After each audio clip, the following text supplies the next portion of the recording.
Hello and welcome to Stampscapes Live Friday night. I'm going to be finishing off these pieces today. I gave a private class this last weekend and was just showing some basics on usage of the stamps.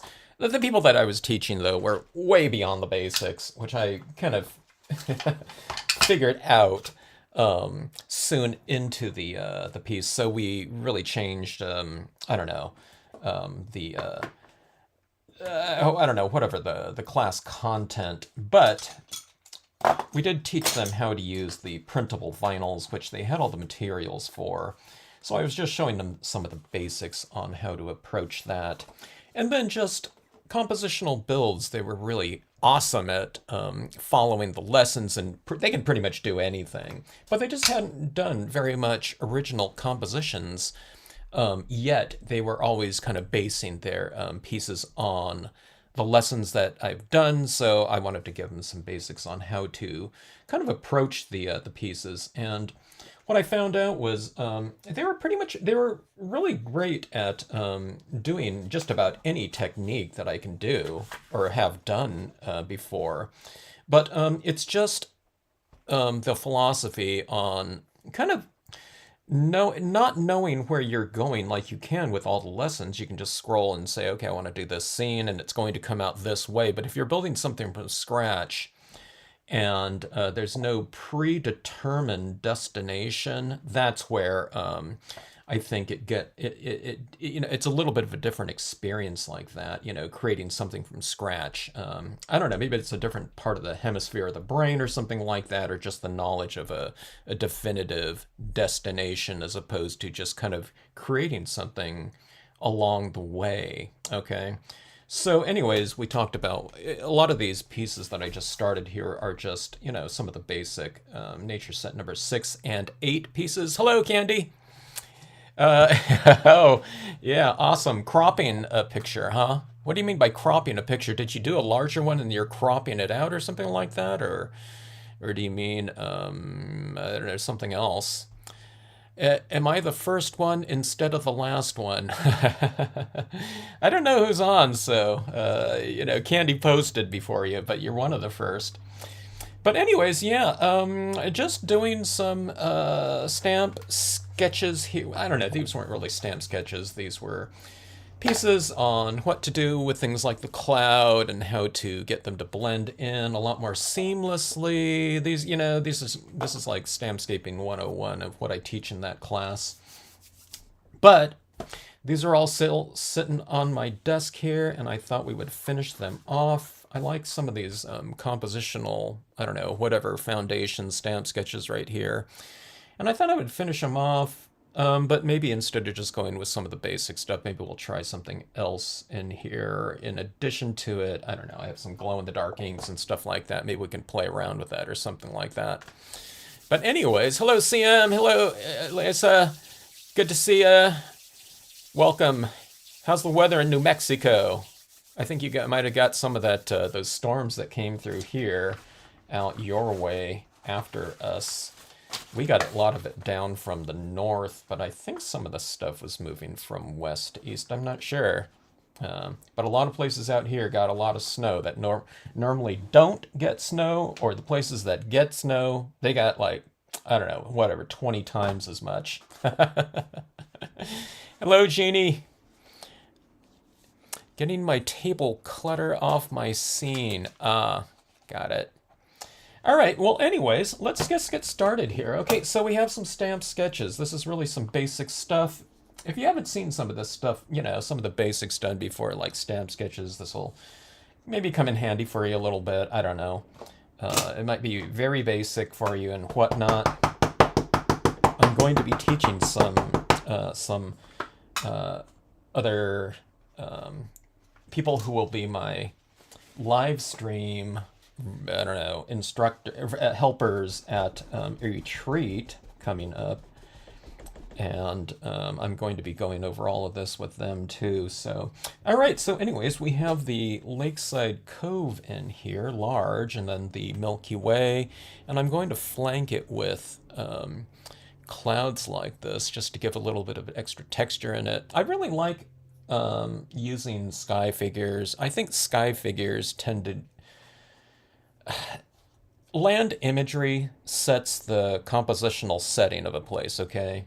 But I think that things that are going in your skies, I mean, these are extreme versions like this with the printable holographic vinyls right here. You can see this one right here. I hadn't used this one before last weekend, but I really like it now. The things that are going on in the sky and the atmosphere, those are the things that I believe set the emotional tone of a scene. Now, you can create emotion, of course, without that type of thing, but it's the atmosphere, you know, in a piece that I think really expands or defines the emotional content of a piece, and that's where I'm always trying to come from most of the time. I'm usually going for some sort of mood, okay, in a scene, and it's really easy to achieve that if you're doing certain things with colors, you know, sunset scenes or something like that, things that are going on in the sky.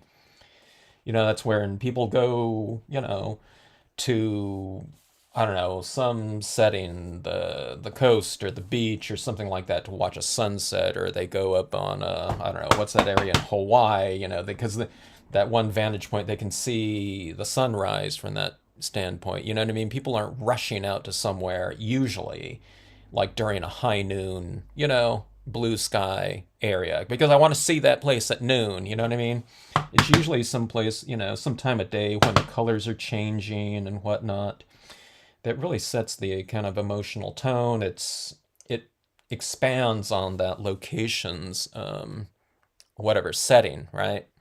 So that's what this type of thing does. If you know, any type of water scene, you can add in sky into your water area as a reflection. So that's always kind of fun to do. So that's what this one's about. Contrasting it with this, with a very kind of light, lightly printed sky figure up there. I don't have, you know, a nighttime sky or something like that, but I don't know. What do you think? This one's a little bit more tranquil, I would say. And this one's about maybe more drama, you know. It just feels different, right? And it's the same type of imagery right here. Here's, you know, this one done in kind of warm tones and a sunset type of color scheme or whatnot. But, yeah. Hello, Caroline. Hello, Kat. Good to see you all. If anyone else is watching, hello to you as well. Checking it out in the background. Great to have you. Hope you all had a nice week. I've been watching all these. I'm in California, so I've been watching, you know, things weather related all week. Getting an eye of what's happening up on the Southern California mountain areas, you know, Big Bear and, what was that? What's that other city right up there too? Here's a new stamp that I've been working on, design, still kind of playing around with it a little bit. Oh my gosh, I forgot the name of that other city up there, but everyone's like snowed in, you know. I think they normally probably get a foot of snow or something like that, not 8 feet of snow where it collapses, you know, the whole the one grocery store's whole roof in up there. But I wanted to, okay, so what I'm getting at here as I'm rambling on is I was going to do a totally warm tones, you know, scene or something like that, you know, sending it out to there, you know, whoever's in, you know, been affected by this cold, unusually snowy winter. But I found these pieces and I wanted to get them finished, you know. I always feel that way seemingly when I have a bunch of unfinished pieces. I just feel driven or inclined to kind of finish them off. Okay, so something like this. You know, we can just leave it as is. This one's done on a semi-gloss paper. You can color it in with whatever. You can use your Copic markers. You can use your Prismacolors or something like that. That would be cool. But I'm going to try to really give this some extra punch and definition in terms of our lighting with the use of shade. And like I said, you can do that with whatever type of medium you want, you know, maybe pastels. Maybe this paper would be a little bit too smooth for pastels, but you can put a layer of pastels down on there and use a spray fix and then use other types of media over the top of it. So keep in mind what I'm doing is not necessarily what you have to do. Okay, so what to use shade on in here in order to emphasize lighting coming from something else within that space is what we want to do. So this is the Milky Way right here, and I want that to be reflected off some of these clouds in here. Biggest thing is that you just don't color everything uniformly. You leave some areas light, and whatever areas you want to leave light is up to you. You know, I usually wouldn't want to, you know, make this darker than this. You know, I'd have to color this all black. So you get the point here. You know, the things that are usually lighter a little bit anyway are the things that I usually retain my lightness in. Okay, so anyways, let's see. Eliza got a wonderful snow, and then it melted in 2 hours. Yeah, there were some areas out here. The Hollywood sign, you know, there was a little dusting of snow up there. I think it's been a week since that happened, but it's so interesting. You see all these areas that normally don't have snow at all, and it's like the kids. I was watching this some video footage of the kids at some elementary school all having a really great time and screaming with joy, you know, with a little bit of snow coming down where they normally don't see it at all. But I don't know. I love webcams these days. So I'm always checking out live webcams of all these different areas, not just of like ski resorts, of which of course, you know, have snow all the time, so it's no big deal. But I'm watching some webcams of cities like around in our area here that are up at about maybe 6,000 feet or so, something like that, 7,000 feet, which gets snow a lot, but not like this. You know, it's been crazy. Okay, so adding in a little bit of tone around my rocks here. If you watch some other videos of mine in the past, a lot of times I have areas of light somewhere in the sky. Now this is a, you know, slimline card, so I have this longer piece up here, but a lot of times it's a little bit of light and then it's separated from an area of light down below with a little bit of extra tone. So whatever's in the middle here, it could be a cabin, waterfall, whatever. I would darken that in so that we have light, dark, light. And then it's just as simple as that. You know, now we can break up these areas of light where it's not just all one big thing of light. I can bisect it here and have, you know, an area of light, darker, lighter, like that, you know. But you know, the general gist of it is, in a scene with a reflected area in here, is that the light is coming from above, right? And it's reflecting in this mirrored section right here. It's not a mirror, but you're just kind of, you know, depicting a mirrored-like area right in here. So let's see. Oh, you made some, Eliza found some, if I'm pronouncing your name wrong, is Alyssa? Okay. 15 years ago. That's awesome. Okay, so I have a question on that one, on that comment right there. Do you remember what inks you were using? You said they're still vibrant. Mine are all still vibrant too. I'm just kind of curious to know, or if you'd even remember if those were Marvy inks that you did. I find that Marvy inks, okay, now most of my ink, you know, scenes look the same as they did when I first created them, as long as they haven't been out, okay? Now some of them I spray sealed and some of them I didn't, but that's not the thing that retains the thing. It's usually retaining the vibrancy if it's been light fast, you know, if you haven't had it exposed to light. Now, if she had it, you know, exposed to light, that would be extra phenomenal, you know what I mean? Because there aren't too many inks that would be so light fast and non-fading if out on display or something like that. So, but I'm just kind of curious if it's the Marvies that you might have thought you were using when you did your scenes 15 years ago. Okay, so right around in here, I don't want that so stark white, so on my paper towel, I'm just coming in here with kind of a drier version of this light ink right now.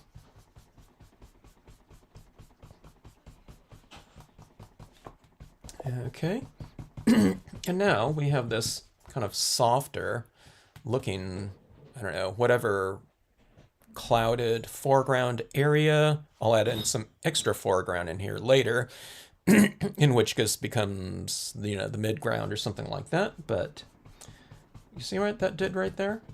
It kind of emphasized lighting. It looks a little bit of a softer lighting now by utilizing some tone over the top of it. Like I said, again, you could have used something like colored pencils on this. That might be kind of cool.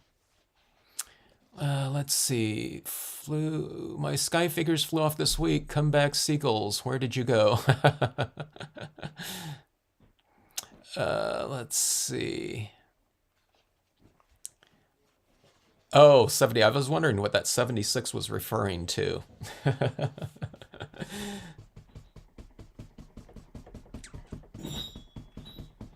Your cat wants to go to Union 76 to the snack shop and get some snacks.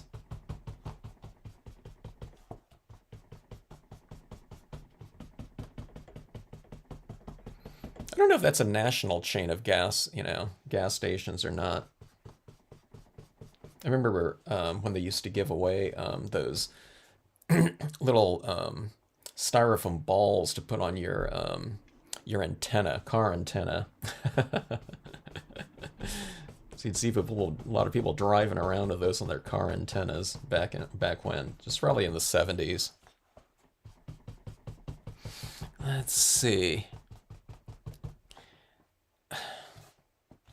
Oh yeah, yeah. So that piece right here, this little sneak preview right here. So this is one of those things. There's going to be a left and right side kind of.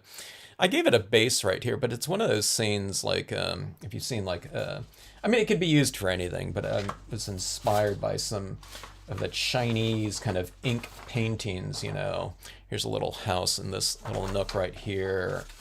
So this one can go kind of, I don't know, you can't see through there like this, but it's kind of like this, and it's staggered, and you know, going up here into the misty mountains. But I would put a lot of mist and fog down here, kind of, you know what I mean? It'll have a little bit of a different feel to things. I mean, you can interlock them like this and do a full lakeside type of scene like that. But I see a lot of mist and fog, you know, around it, like you see on a lot of those ink paintings of those different valleys and whatnot. And I have some accompanying imagery to go with that, but, you know, I'm still tweaking them just to get them right.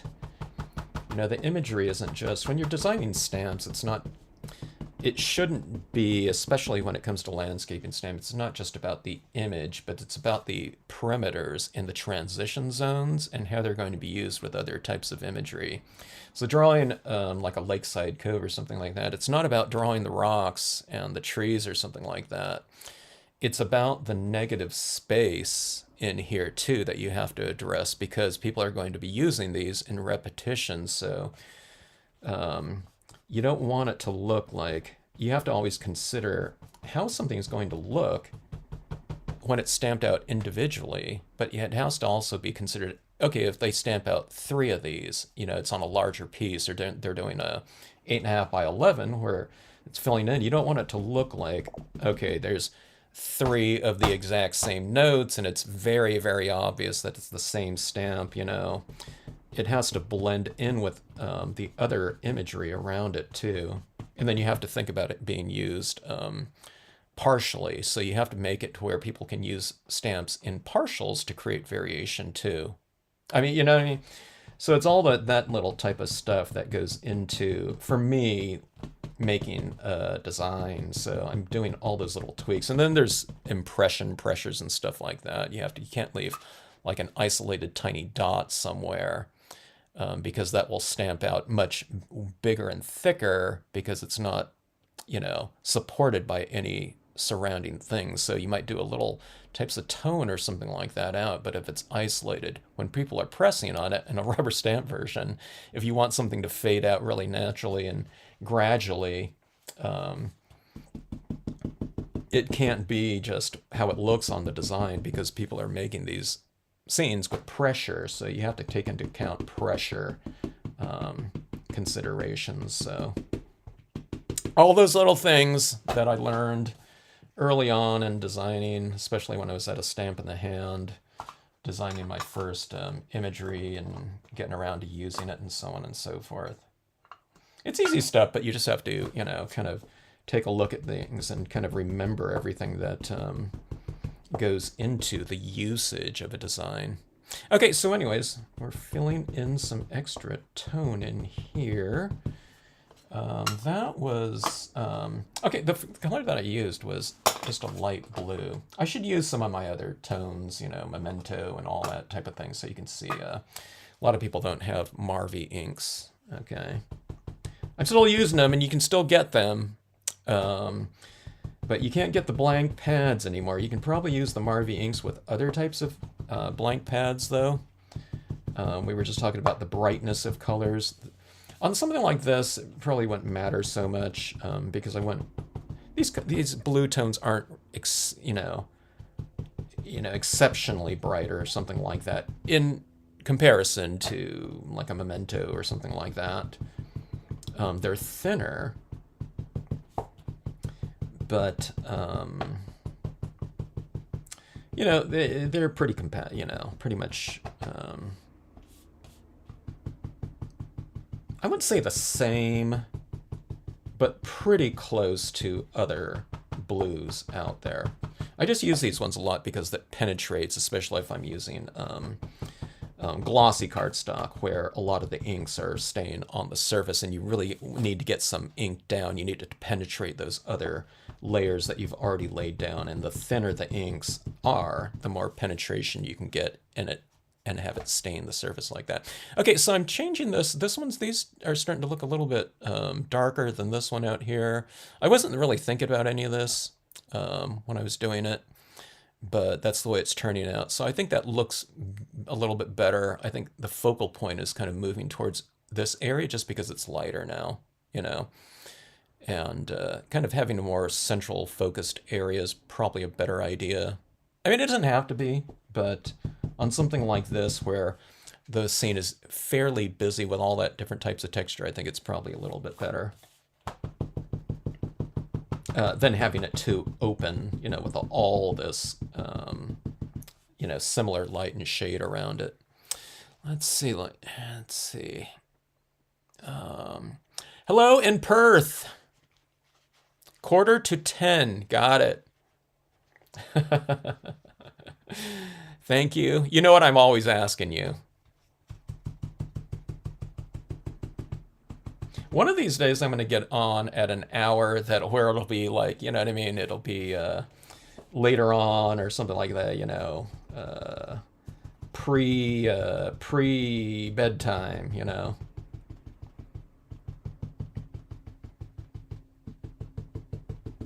This is like morning TV for you.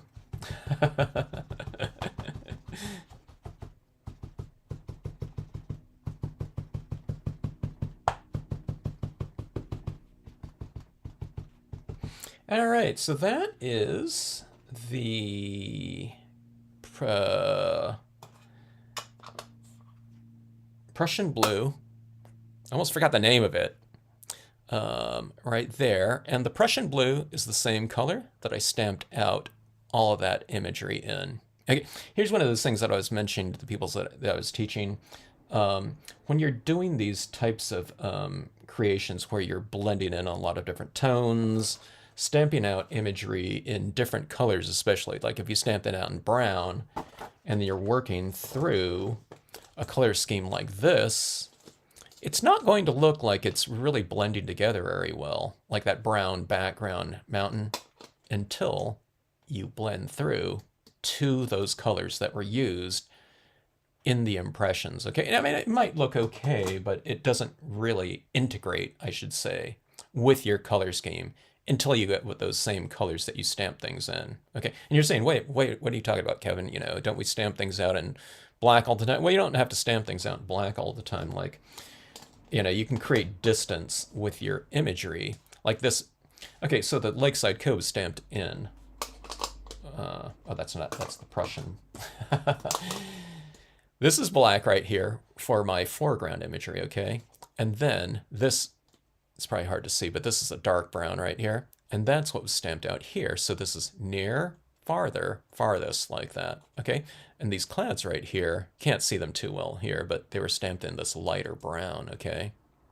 Now that does represent, you know, closer, you know, farther, farthest, okay, like that. But you can kind of rewind it a little bit.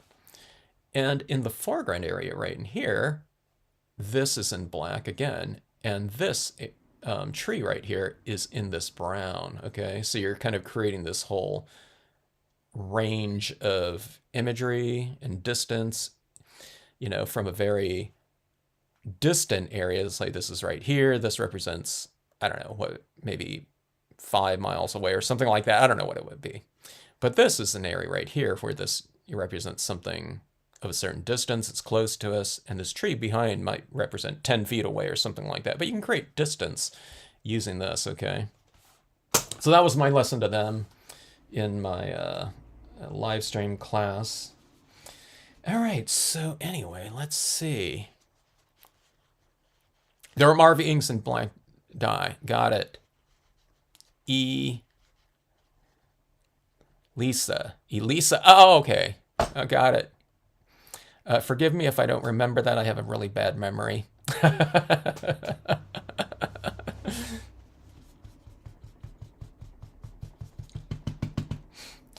I'm butchering names for everyone, I'm sure. Especially if there is like any kind of variation that could be. It's a cool name, by the way. But yeah. So, okay, so you used the Marvy inks there. And so 15 years ago, did you stamp it on glossy cardstock? We used a stamp composed of tiny dots to start the background. Oh, you used the tonal applicator, I think. Where'd you learn how to use that? I mean, I think you're talking about the tonal applicator. It looks like a pear, but it's just of dots, right?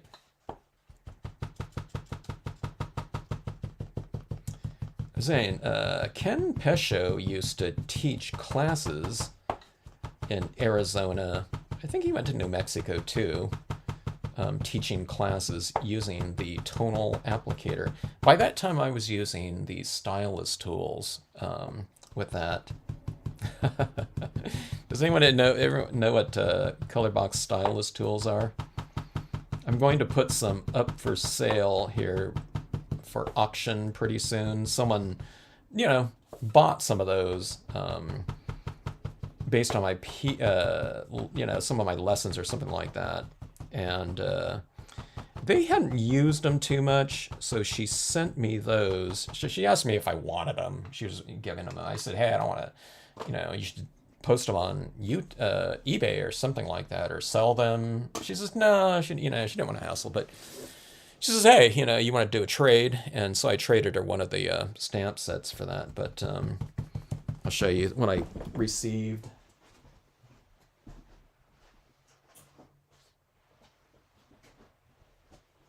So speaking of applicators here, unopened wands here. These ones are the ones that she had used here, but unopened wand pack right here. But this is something that we're not going to see, you know, too much anymore. Are unopened round oval white tips right here. So these things are double-sided right here. So 1, 2, and 1, 2. Oh, and with an extra one like that. So I don't know. We'll throw those up on the auction site. Goes to the highest bidder. Don't bid too much if you want those, though. These are a little bit cheaper. Those, those ones are the best though. I don't think there'll be a better applicator of inks that will ever be developed, because there's not going to be, I don't know, unless something comes out of like China or something like that. But those mold, like custom molding, I don't know what they call it, plastic injection, I don't know, whatever it's called. Those things are extremely expensive to manufacture, to have made for you. And there's just, how many stores are out there now, carrying that type of thing and demonstrating it, you know what I mean?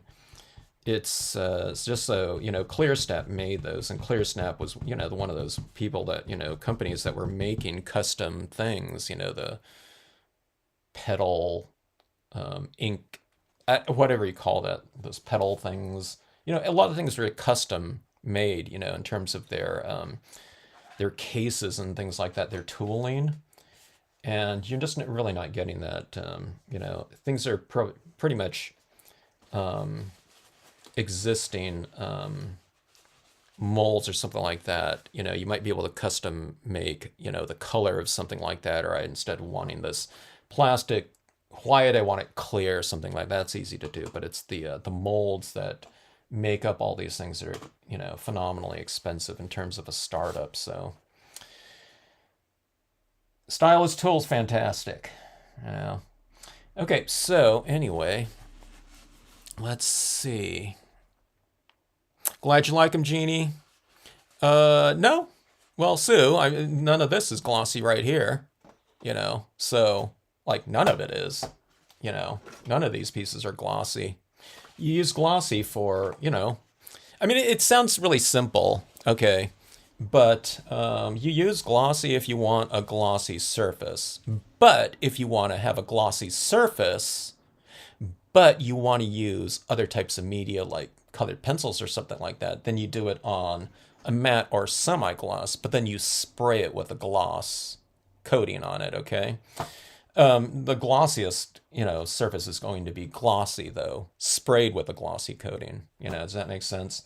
And it's not only that, but it's, it's what you want, though, Sue. If you want something done with pastels, you're not going to use a glossy cardstock for that, And, like holographic vinyls are not glossy cardstock, they're printable holographic vinyls, or you can use holographic cardstocks, things like that. So, no, you don't always use that for what you're doing. You do stamp board or something like that, Now, if you were to ask me, do you always use certain types of media, for something like if I'm doing like a cloudy, misty type of thing, then it's always going to be white pigment ink, That's when you get into kind of the more of the standard types of media for a certain type of look, If it's going to be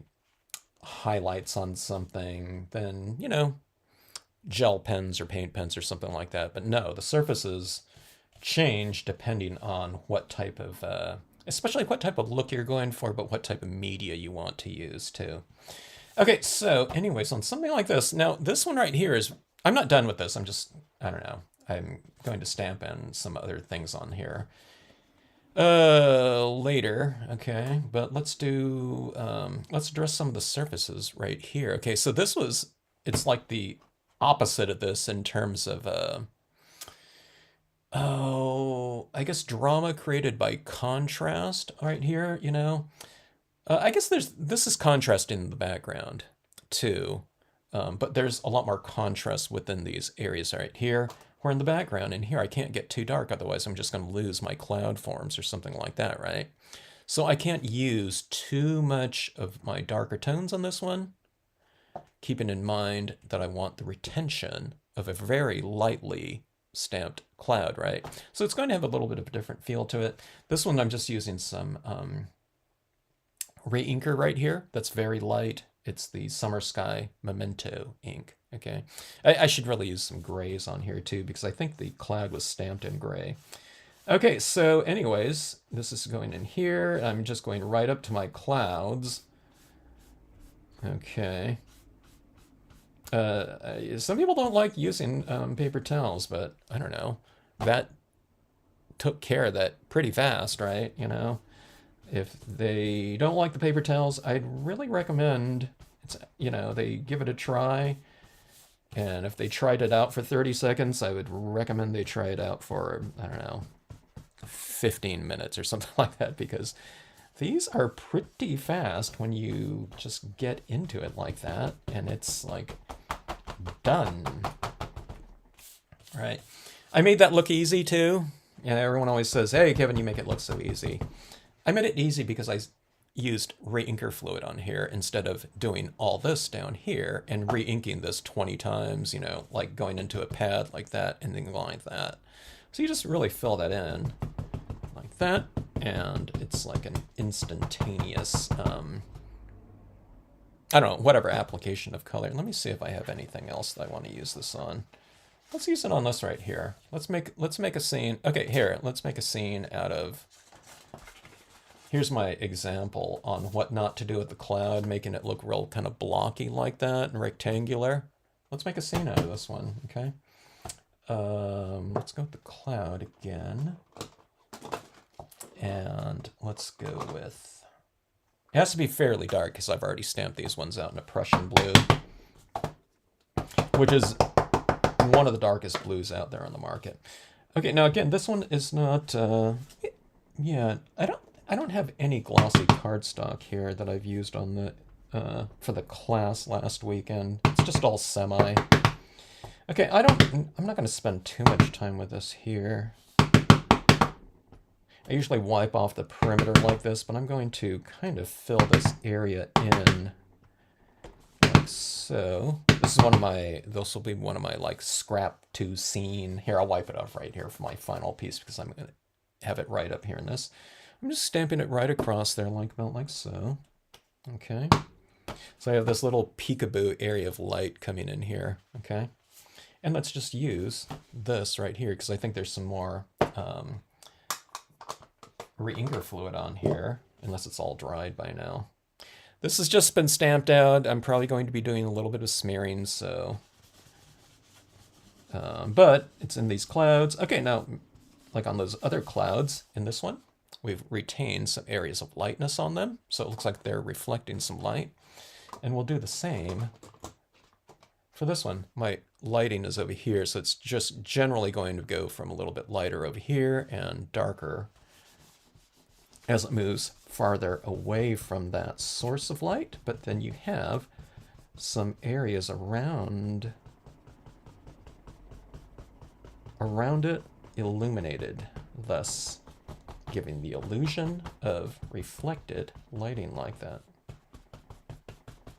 You can always do like little things like this too. You can have a backdrop. You don't always have to do it in, some tone that's really, really dark. But even if you have just kind of some background clouds like that or something like that, they could be done in a really light tone like this. And, you can put, some word stamp or something like that, and put it right over the top, and it just creates this nice background for other things in there, whatever it is. Word stamps, like I said, whatever.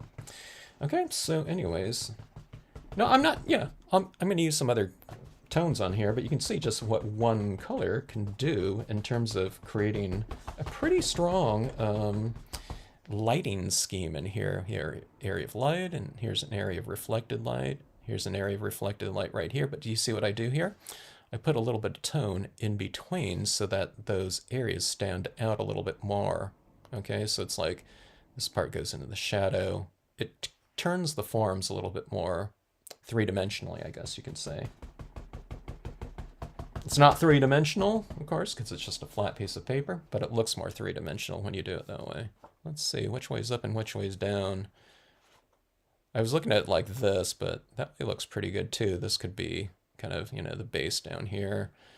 I usually don't have light coming from below going up, so something like that. You can do it like, that's kind of interesting too. It's like a cave or something like that.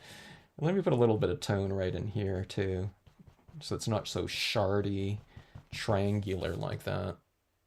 Okay, so anyways, little background clouds like that. And you saw that there was that one, it would look like a brick in the sky, and this one was down here, but then you just fill it in like that. A lot of people would toss that out.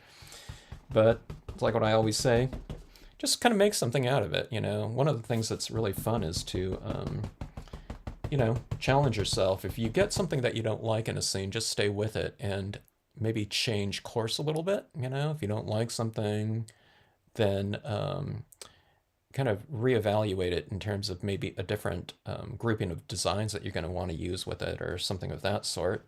And you might get something that you really like. Okay, let's go back to this one right here. Let's see.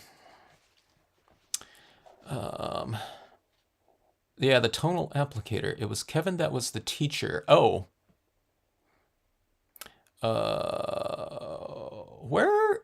Wait, it was Kevin or Ken? Did you take the class with me? It would have been with me then. About 15 years younger. I don't see my unopened applicator tips for the color box applicators a lot either. I see there's still moving boxes. And oh, got it. There's Peddler's Den sells tips if your foam things ever rip. Okay, you can glue them back at, you know. But if you don't have access to that, I think it's like someone. Okay, I keep forgetting this, but it's like it's not fun foam, art foam or something like that. People cut their own tips out, and I don't know. Some people have mentioned that they used Gorilla Glue or something like that to glue on their new foam onto their tips. You know, you got to keep that plastic part of it. I've tossed out a gazillion of those in the past. I should have been keeping them all, I guess. But who knows? Color, you know, Clear Snap would not going to be around forever, you know. They were one of the bigger, I don't know, whatever accessories companies out there. And then they were purchased by Stampin' Up, but they kept the entities separate, so I don't know. I always assumed that Colorbox was going to be making all of their inks for them since they were an ink manufacturer, so I don't know. It was just came as a big surprise that when I heard ClearSnap was not going to be around. And then they said, oh, but, you know, some other company's going to buy them, and then they are going to keep things running just as is. I'm thinking, well, then why would, you know, why would they do that? I never believed it. I mean, but that's what someone kept saying. I'm thinking, I don't know, it didn't make any sense to me. And I don't know, they've been gone for like 3 years now or something like that, and I haven't heard about, you know, all their products or something like that still being out there. And companies usually don't close because they're just doing, you know what I mean? We're doing fine. We just feel like closing. I don't know. I think it was like they were going to keep, it was the same staff and everything. I don't know. It was something crazy or something like that. You know, like they were going to be closed for like 6 months. I'm thinking, well, what are they going to do for jobs in the meantime? It didn't make any sense.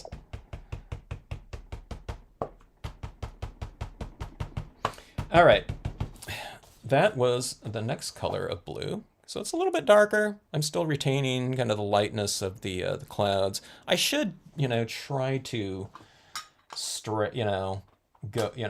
should try to keep from going into too many of the darker tones, because that's what I always do.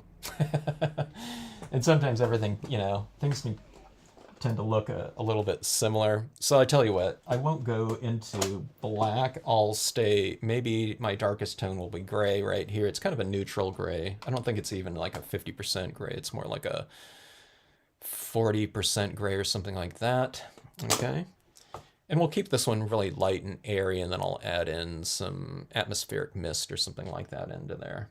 Okay, but I'm just using the same high-tech color applicator here for that same you know, working through the same tones like that, whenever you do this, like this, and you don't clean off your applicator, be it a sponge or whatever, then you're getting some kind of incarnation of the two colors or the previous color, right? In addition to the newest one like that. So when you go on here, it creates a really easy transition because you're going with something that's not a totally new color, but it has some versions of the previous colors still in here. And that's where kind of these color blends and transitions are really super easy to do because you're blending it right on the tip right here that you're applying the colors with. So, you know, not everything is always going to be like that. I realize that, you know, some scenes, you know, you're going to do a different color sky and different color lake, you know, a blue tone lake, and there's going to be a meadow up in the background or something like that. Then just switch colors, you know, or, you know, applicators or whatever.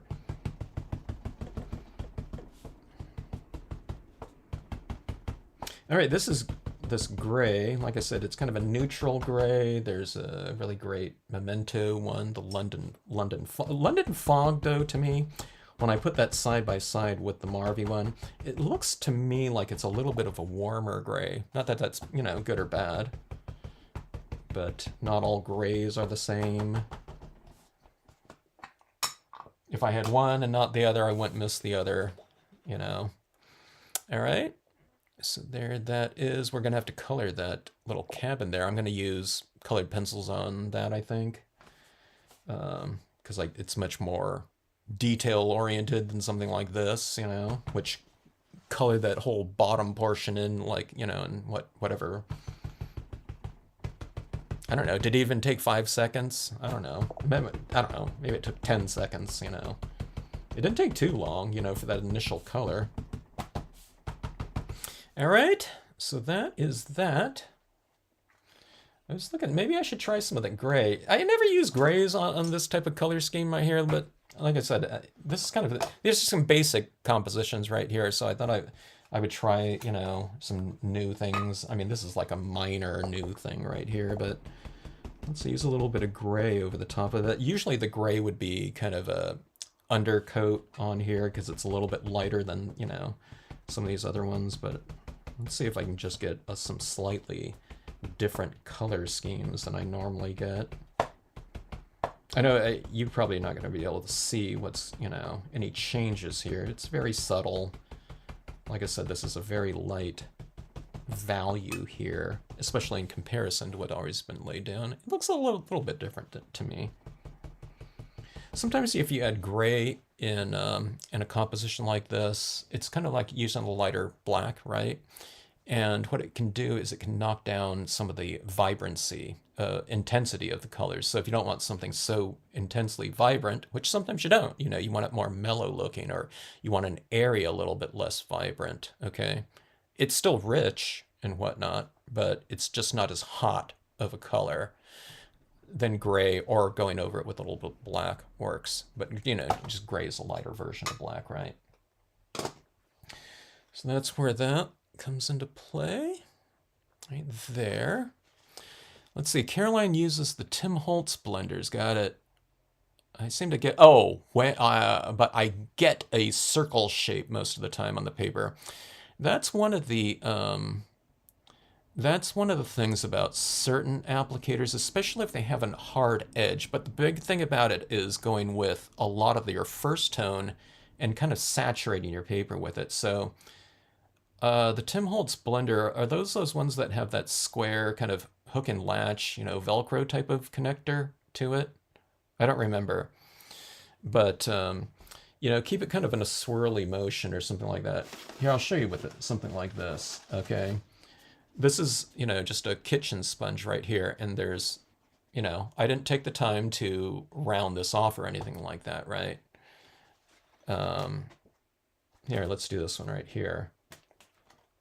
Let's see if I can get this, because this is a really good point, you know, with using any type of, I'm trying to think of what color that I stamp this out in. That looks like a darker version of this. I think what I did was I inked this up, but it still had some of this on here. Okay, but anyway, let's try this right here.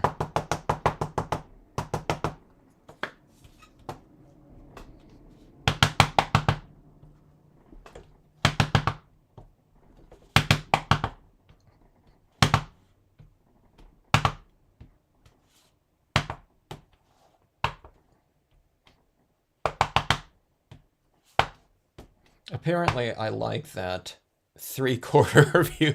That's where that opening in the sky always ends up looking. Okay, so let's just go with the, let's go with this right here, and let's go with this. I'll do it on the front and back, so I won't just use it over these clouds, but let's go like this right here, and let's keep moving this around like this, okay? So, okay, so what I'm doing right here is I'm doing this. So, okay, so I'm not using the re-inker either. You see what I mean? So, I mean, that's not too bad. This is on a very absorbent semi-gloss paper too. It's practically matte in a way, okay? But just keep it moving around like that. Let's see if I can get some really soft additions in here, okay? You know, without getting that edge showing, okay? But now let's, okay, so that was just moving it around like that, okay? Now let's do it a tapping motion too, to really try to get that edge showing here. Or we're using an edgy type of application, but let's see if we can get it without having it show the edges, okay? So, okay, now I don't have my hand on the edge part. I'm kind of having it right here, so the pressure is going right here, not around on the perimeter. So let's see here if we can get this in here, okay? Without those edges showing. Okay, so see that right there? Just keep it kind of moving and keep your kind of, with whatever applicator you're using, it's keeping it dense like this, okay?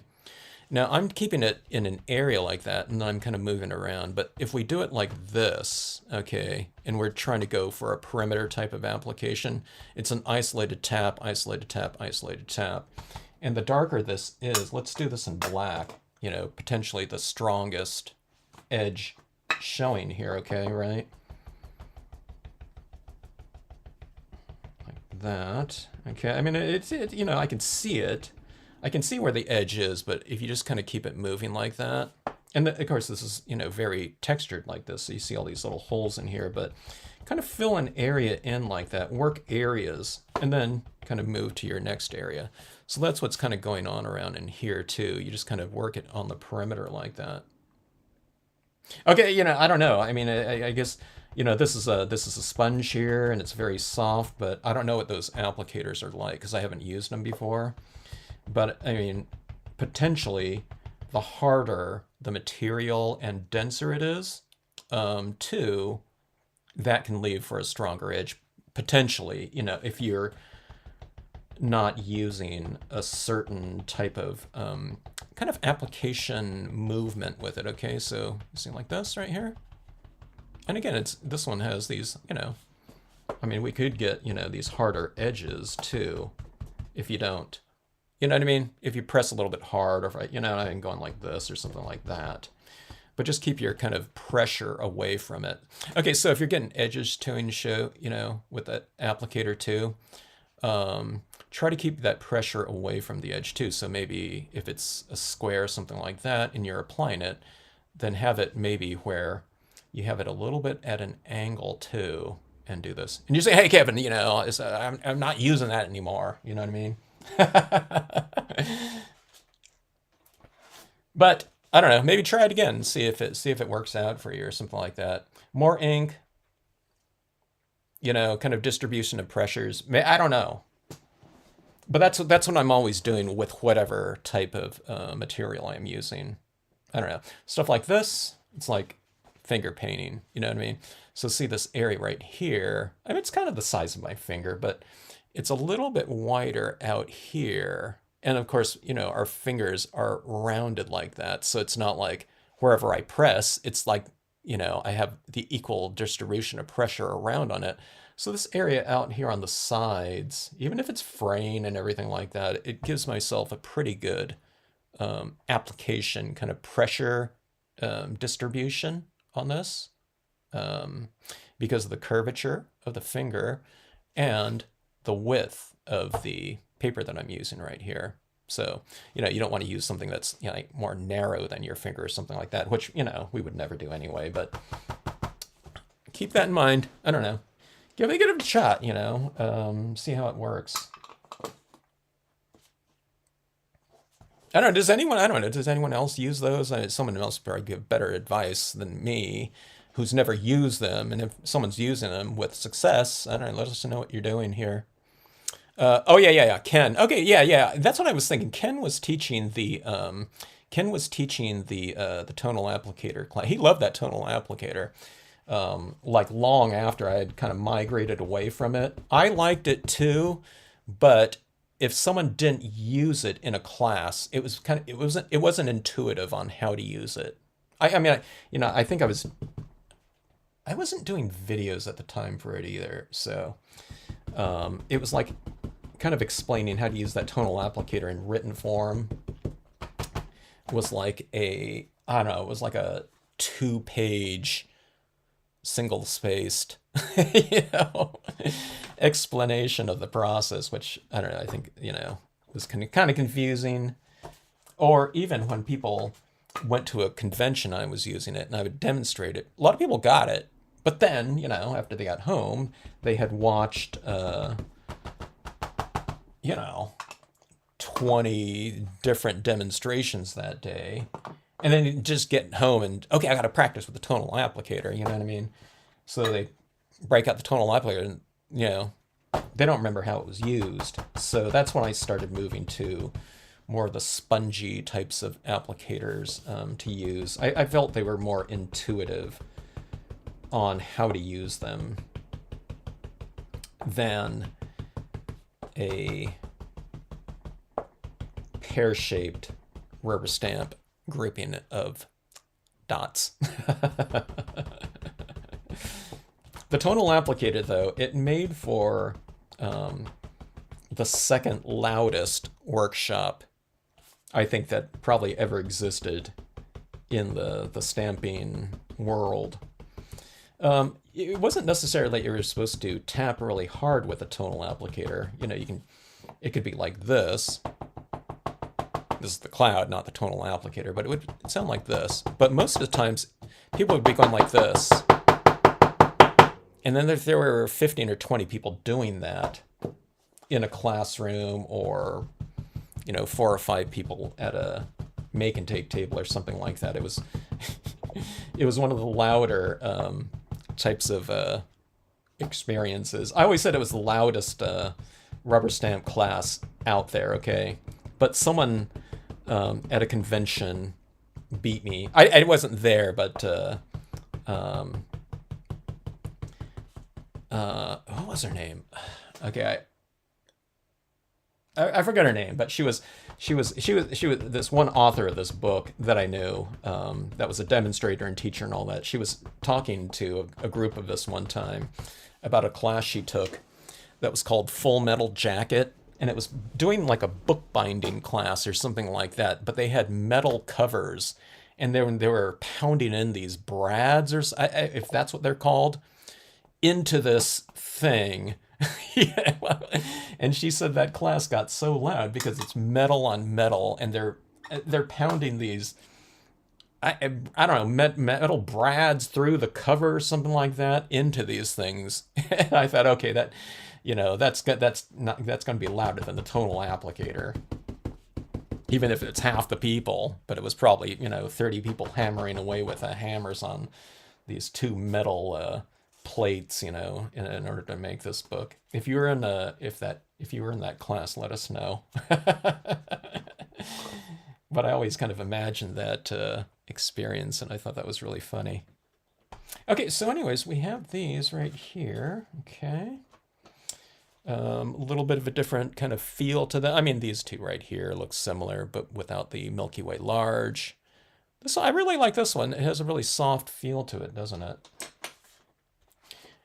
On something like this, we have a lot more, it's more malleable for where we take it from here too, okay? Because it's lighter, you know what I mean? I can't, I'm not gonna, you can't put certain things in here because it's just so dark, I'm not gonna put a canoeist, I could put a canoeist right here or something like that where we could see it, but they wouldn't show up very well. So, and the foreground types of elements down here too, if we wanted to add in some more of those, you know what I mean? We're kind of limited because it's already dark down there, and they wouldn't stand out dark against dark like that. Okay, so, there's not a whole lot to do on that one.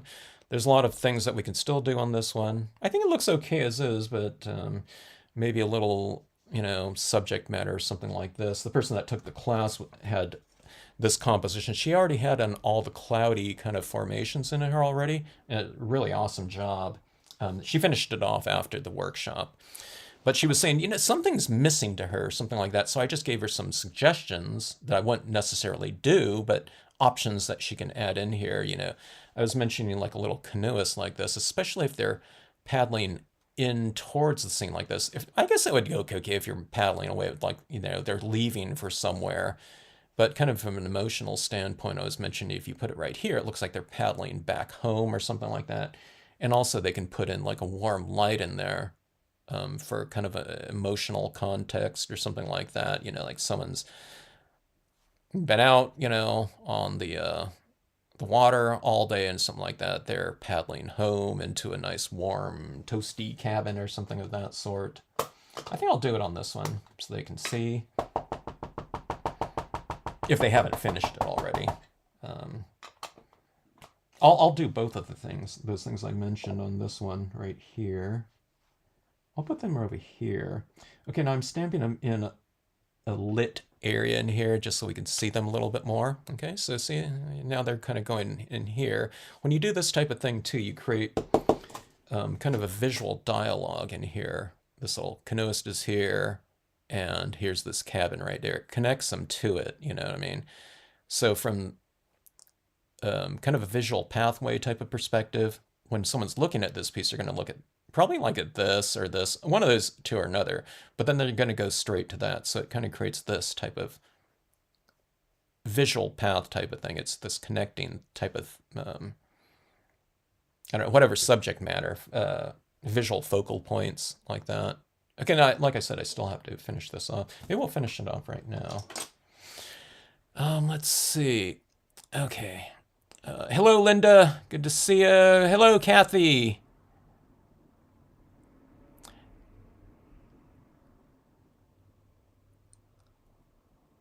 Glad you like the lighter colors. Yeah, they're pretty cool. London fog is bluish. Oh, maybe was that it? Was that it? Maybe it was cooler blue. Okay, I thought it was a warmer gray, but maybe you're right. Okay, the Tim Holtz. Yeah, okay. I thought that with the Velcro blenders. I seem to recall, weren't they like squares or something like that? Or are they round? Huh. Tim Holtz round globy looking blenders are great. Got it. Light touch swirly motion. Not good in all cases though, but a good contender. Good to know. Swirls. Swirls are the key, it sounds like to me. Paper towel is easier to control. Paper towel is like going back to, I feel like I'm finger painting, when I'm using the paper towels. It's an extension on like preschool or something like that, Hello, Bonnie. Bonnie, you're not too late. A lot of these pieces were already kind of stamped out. I'm just kind of finishing them off. But good to have you. Caroline hasn't tried the round one. Paper towel is easier to control by far. With carpal tunnel, I had to find something else. Carpal tunnel? I find the paper towels are the most ergonomic of all things. But you do have to keep in mind, with all your applicators too. Okay, this is one of those things, and this sounds ridiculous because it's so basic. But one of the things that you learn in like art school. Okay, we're used to writing like this with pencils and everything like this. And I color like this too, okay? But when we're doing sketches or something like that and drawings, one of the things that they taught us was, you might hold things like this, okay? Because it gives you more of a gestural feel to it. And you don't have such a hard grip on things, okay? Now you hold it as firm as you need to retain it, okay? Or something like this. But when you're doing things like this, and you're using more than your hand. Okay, this is one of the biggest points with something like this. Now, it's not so much like if we're doing like a 30 by 40, life drawing thing, and we have our big piece of paper up on an easel or something like that, and we're drawing, we can stand up and we're drawing like this, okay? With a piece of charcoal or something like that. Okay, but the biggest thing is it's not just an exercise for, this portion right here. You want to be moving your body and whatnot, okay? So when I'm holding something like this, you can't see my whole body right here, but I'm sitting here, right? Ergonomic keyboards used to go a little bit like this, okay? Right? They're tilted inwards because that's the way your hands naturally fall. Keep your hands at that natural kind of motion like this. So see, my hand's always at this. I'm never adding color like this, which is going straight out. It feels unnatural, okay? So with your hands and everything like that, they're not going to get so much pressure, okay, if you're never holding on to something very, strongly. So this is very loose on here. I'm just holding it like this, okay? It's like this. It's like barely anything, okay? Now when I'm moving around, because my hands and wrist are completely loose, I'm never absorbing pressure here, okay? So now see, this is moving too, and my elbow is moving a little bit as well, okay? And you have to kind of now it doesn't necessarily come natural either. You're keeping kind of as my manager in high school at Domino's Pizza always used to say after he came back from some sort of managerial seminar, make a conscious effort or something, okay? Or conscious awareness, that's what he said. So you're keeping a conscious awareness of it, okay? So I'm moving this around and I'm keeping it very light. It was the same thing with this right here. It's just very light, okay? Like you're barely touching it. Think about it like this surface is like, a child's face that you're applying it on. I'm just saying that because, you know what I mean? You're not going to be scrubbing it or you're not going to be using too much pressure on it. So when you're doing that, your joints and everything like that are never really experiencing much pressure at all. And it's very, very loose. You have to kind of think about it though when you're doing it. I still think about it sometimes too, especially if I'm using a different applicator, okay? I'm keeping aware of where that pressure is potentially building up, if anywhere, okay? And then I have to adjust it. Okay, so specifically, one of the things where that really came into play was when I was using those makeup brushes. Now, some of you might like it, and I think they have their place. I don't think they're really good for saturations of color, okay, where you're applying a lot of ink. But I think if you're doing like a really delicate area, okay, and you don't need a huge buildup of ink and saturation, I think they're pretty good for that. But when I was starting to try to do, a good amount of color addition, ink application, and ink transfer, I really started feeling it right in my shoulder because it was taking forever to do it because those types of applicators are synthetic fibers, so they don't absorb a lot of moisture. They're not designed for it. They're designed for dry makeup, like powders and stuff, foundation makeup or something like that. So that's when I thought, oh my God, I totally feel it in my wrist, in my fingers, and especially right up in my shoulder. So, keep that in mind. And like I said, you use, whatever tools you need for whatever application they're best suited for. So it doesn't mean one over the other. It could be that you use one tool for one specific, like if I wanted a really light pink in here or something like that, in the clouds right here. It's not like a makeup applicator might be perfect for that because it's going to be adding in a really light addition of that liquid ink into that space because, like I said, it doesn't transfer too much because they're not absorbent. Okay, so I don't know, multimedia, multiple applicators, whatever, this is a different vehicle for my media right here because it's very good for specific areas. So, and if you want to get kind of a little bit more richness, this is changing subject here, but you use multiple different colors or values of something, temperatures of different temperatures of whatever colors you want to work with. I have that white right there where I didn't stamp that out really well there. So you just kind of fill that in. You can fill it in with another, you know, impression of the tree or something like that if you want to. But yeah, don't limit yourself in terms of tools to use. Sometimes it's an either or type of world or whatever, you know, opposites, you know, or something like that. But I see it, you know,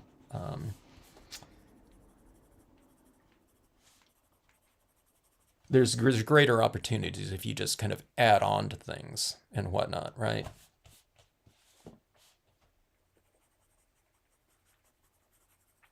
Or extend, I don't know, whatever, extend your palettes, extend your ranges of in this case, you know, whatever, crafting supplies, you know, for what we're doing.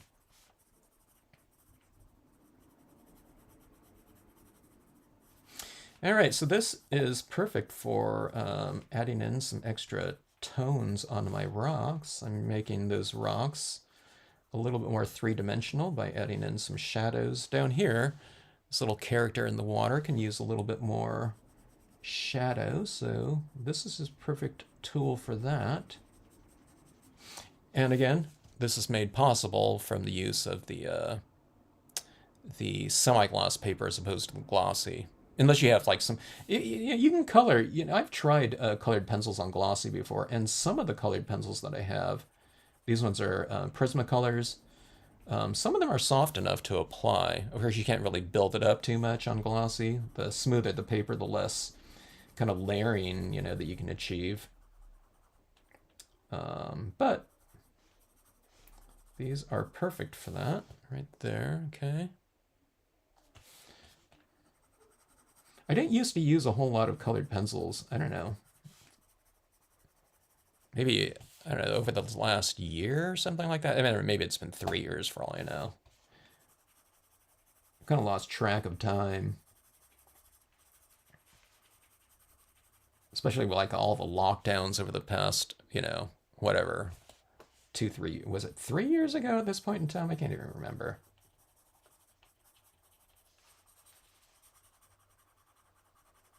My son's in high school, so sometimes when I see him getting out of school, I'll see some kid and it's like, well, hey, was that, you know, so-and-so?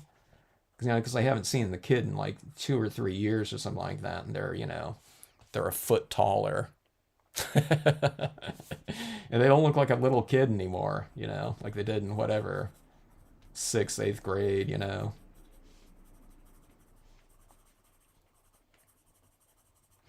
All right, so that is the colored pencil there. We'll use some white pigment ink on there, see what happens. Oh, let's see, let's create a little bit more shadows with black in here.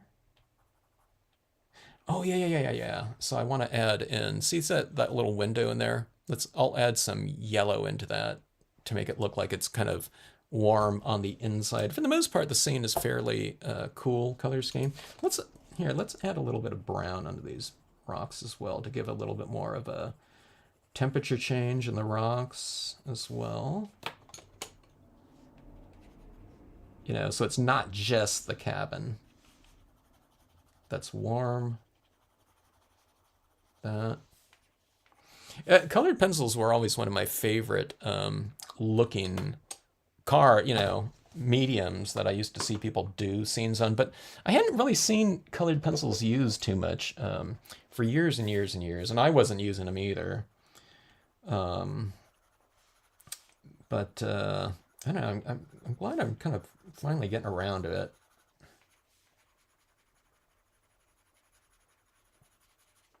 Using some of this up in the sky too, around these clouds. You can really control your temperatures here with just that faint little, you know, addition of that, like that. All right, let's go with the pretty bright. Normally my scenes are a lot darker than this, okay? So I'm going to have to go fairly bright, I think, with this yellow here. It's like canary yellow, just if it's going to show up at all right there. So I realize that's not showing up too much, but in terms of intensity, it's like the most intense things. And I'll put a little bit of this yellow down in this water right underneath it, kind of reflecting that warmth like that. Okay. So again, it creates a little bit of a connection between that. I don't like the look of that right now, okay, but white pigment ink just blends all that in. Okay, so it's a little bit intense, but that's where the white pigment ink comes into play. And it basically solves, if you have any problems in life, white pigment ink will pretty much solve all of it, not just in crafts. I'm joking, but I don't know. For scenes, it's really amazing. Yeah. Just stay with your scenes, uh, Caroline, and just work them. You know what I mean? Work through the different techniques and things like that. There's a lot of different things. For me, a lot of my scenes, I was telling these people that were in my class, I said that I'm making the difference between, let's say, if I got done with the scene and someone wanted to create it, they can see what it looks like, and then they just rewind the video. You know what I mean? I didn't start with it in this one, but for an example, if they saw something like this created in a live stream or a video that I've done, they can just rewind it and just go through it and know that it's going to get here, okay?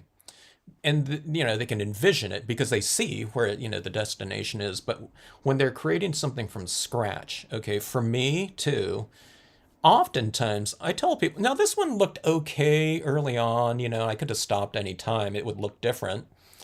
But for me, a lot of times when I'm moving through a lot of different tones and whatnot, let's say at whatever I get to, that's 100%, okay? But sometimes a scene might not come together for me until I get to the last 10% of it or 5% of it even sometimes. Sometimes it's the final touches that I'm putting on something, putting onto a scene that really brings it together. And, things might seem a little bit disconnected or something like that, or it needs a textural complement, in the form of, white pigment ink or, my paint pens and whatnot. But these things like this, maybe not pink, but, white pigment inks and whatnot are oftentimes the things, for me, in what I'm using that bring it together. And like I said, some of these, they look okay early on, but I think they look a little bit more finished later on. So yeah. You got to really stick with it and see what's going to happen too. And those are the best types of learning experiences too. Is if you're not really satisfied with something and you kind of stick with it, you come up with your best techniques that way too. With something. Now you might not get to something and say, "Oh my God, this is a masterpiece" or something like that. But oftentimes you find out how to manipulate things, and here you can de-emphasize something. Let's say there's some weaknesses that's really bothering you about some imagery or a color that you've used. You learn how to de-emphasize it and bring attention somewhere else. So it's like a stage where the spotlight is over here, or there's a whole lighting on here where you can dim some area and to bring emphasis over here by making some area lighter.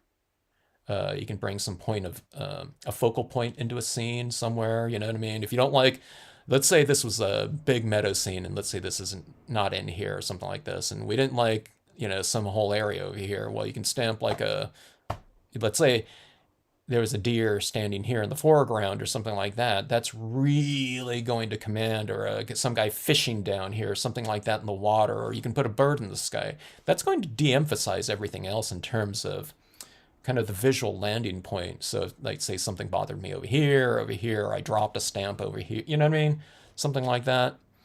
You can emphasize something else, but you can also cover up in landscape stamping with other types of media too. I don't know, I've changed entire color schemes sometimes. Sometimes I had a color scheme like this going, it's like, this isn't working, but I knew that if I added pink to this, I can turn it into the violets, or if I add a warm yellow, it can turn it into like an emerald green, scene. So I've done some drastic things like that before on pieces that completely ruined them. No, I'm just joking.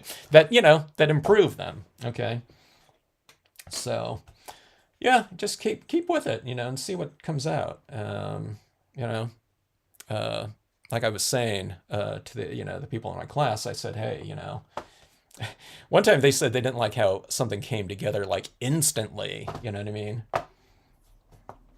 And my thing was, if we're making an analogy, it's like, hey, if we kind of moved on from, if your mom took that, it was a mom and daughter in my class. I said, hey, if your mom took that standpoint, then, you never would have made it past your terrible twos, they'd give up, so,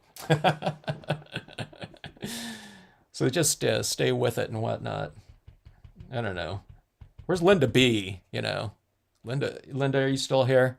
Yeah, Linda, you're still here. So you've mentioned some of your pieces in here that where okay, I stopped working on this one a year ago or something like that or whatever.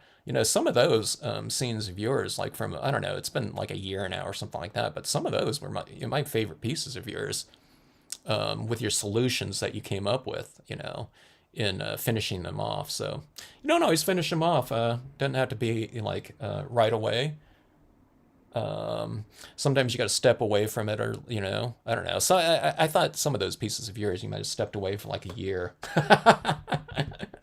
I don't know. I thought I don't know. I don't remember what you said, but some of those ones were amazing. And then it's like I can see, like from your scenes, Linda's pieces from then on incorporated the things that were utilized in there in terms of techniques and I don't know, kind of refinements. I guess that's what it is, because none of the scenes had gone off the rails or anything like that. It was just kind of a point of whatever their evolution, I guess. As it turns out, because they found out their solutions for it. Okay, so anyways, adding in the pigment ink right here. See how this is changing this a little bit? See this on my trees up here? Okay, so for me, on this piece right here, I'll tell you where the problems are as it just exists, okay?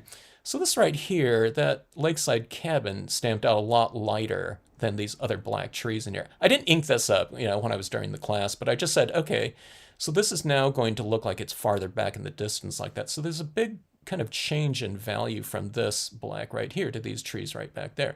So we're going to push that notion of that being in the background. So right here, see like this, I can use some extra pigment ink like this in here, and that pushes that back in the distance, right? Because you're putting this extra kind of foggy kind of, lakeside mist right in there. And then this area right here was a harsher kind of transition because it goes dark right there and lighter in the background.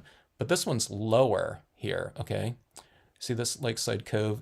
It's lower up here, and this one's stamped a little bit higher right here, okay?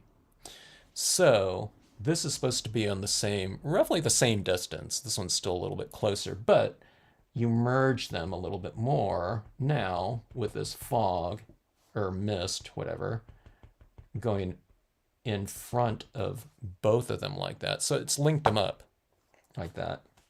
And this area up here in the sky next to these trees, you can bring some of that lightness of those clouds into those trees. Okay, so I've linked it up on the bottom and in that top. So we've linked it up in the water and we've linked it up in the sky.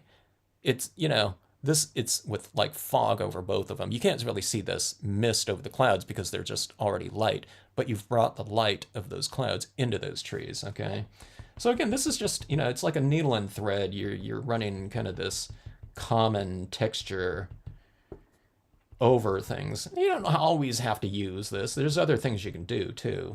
A color can be a needle and thread through things. That's why I've ran some of that brown into these areas like that. I mean, some people never use, this pigment ink and their scenes look great, but they use, you know, a lot of times that when you look at them, there's a nice continuity, but they've used other types of things to do it. I just think that the white pigment ink for me really masks over, you know, some problem areas. Okay, now see this down here. I stamped out my full impressions of those reflections of the Lakeside Cove down to this area, but up here, I kind of wiped it off right in here so that those impressions, reflection impressions didn't stamp. But these ones are a little bit too harsh right here, especially where they're right next to this one. Looks like daggers going right into there, so I just de-emphasize it like that, and now they're pushed into the background, right? You know what I mean? So it's not an eraser, but it's kind of, I don't know, it kind of has those same types of effects. You know, it's not like a, you know, erasable ink that we've used on there, but you almost are using, you know, a little bit of it in there like that. And plus it's just kind of a nice textural change too. So see, I'm putting it over this little canoeist right there, so they look like they're in, you know, some of that, whatever, atmosphere. Let's really emphasize it a little bit more. Let's go and put it on these trees. I'm just doing it for this so you guys can see it a little bit better on this live stream, you know, the video. I'm putting a little bit more down here than I probably would because these trees are supposed to be in the distance, you know, so let's do that. Same thing up here like that.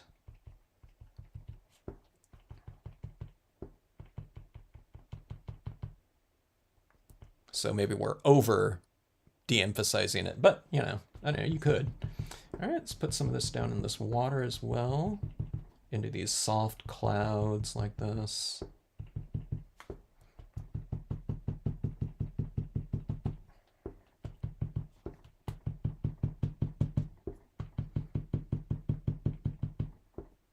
So it's almost like when we're doing things, we're stamping out imagery, we're adding colors, we're adding.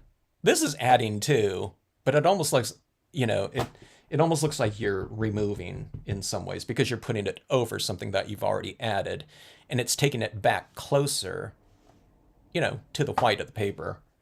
So it's kind of like, you know, it's kind of like it's almost like a subtractive. It's an additive, but visually subtractive process in a way.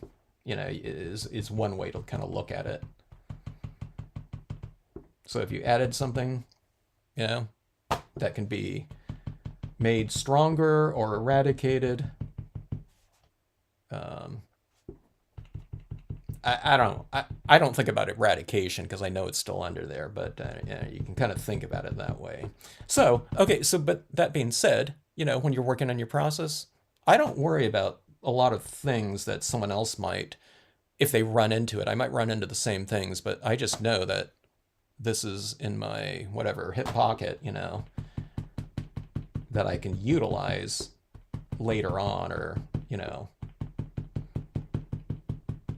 in the final step like that. Okay. Now this one happens to be Brilliance. You can use any type of white pigment ink on your cardstock. So you can even use it on glossy cardstock. It's they say that pigment inks don't dry on glossy cardstock, but when you're adding a really thin layer like this on there, it'll do it. It'll dry just fine. You know, the Clear Snap, you know, color boxes or whatever, Hero Arts, you know, Unicorn, it'll dry on there just fine. The thing that won't dry is if you just stamp something in those inks, like on a glossy cardstock. But when you're just adding a thin layer like that, it'll dry just fine. I did it for, you know, I don't know, whatever, 25 years, you know, before I just started using the Brilliance, you know, that dries very quickly on this. In fact, I didn't used to use Brilliance because it dried faster, but I'm kind of used to it now. It has a little bit of a sheen too, you know, to it, that iridescent sheen, you know, the Brilliance inks have. Not that I want that, but I just want the kind of the faster drying characteristic of it. All right, so there's that one right there. Let's use some of this on this one, okay? Now this white against this is going to have a lot more contrast, right? So I'm not going to use it as extreme because in this scene right here, it's nighttime. There's less light in here, okay? But we can use it in these areas where we retained a little bit of light. Okay, on this one I'm going to add in some foreground imagery, but I think I'm going to do it after I use this so that, I won't be going over the tops of whatever trees or branches or that type of thing in there. I don't know if I said hi. If I haven't, hello, Rhonda. Good to see you. They don't teach how to hold a pencil now. Well, they should. Yeah, it was like pencils and brushes and things like that. Everyone goes to school, and you're brushing like this, but then, in school they're teaching you this. Now, I don't know if I did this, okay, to tell you the truth, when I was in painting classes. I might have done it, in some of my classes and whatnot, but the whole idea of using more of your body, that did sink in at some point in time. It took a while too, to tell you the truth. You know what I mean? We're thinking about what? What do you mean drawing should be more like a dance? What are you talking about? But that's what my illustration professor was always saying. So he was just mentioning using more of your body for a greater gestural thing. So even if you're not, you don't have to be standing up and moving your whole body around. But let's say if you've just been using your wrist and fingers like that, just incorporate your, maybe go up to your elbow. You know what I mean? Or your shoulder a little bit. Okay? Or you can start off with that. You can start off with one extra thing. This is what I was always mentioning too.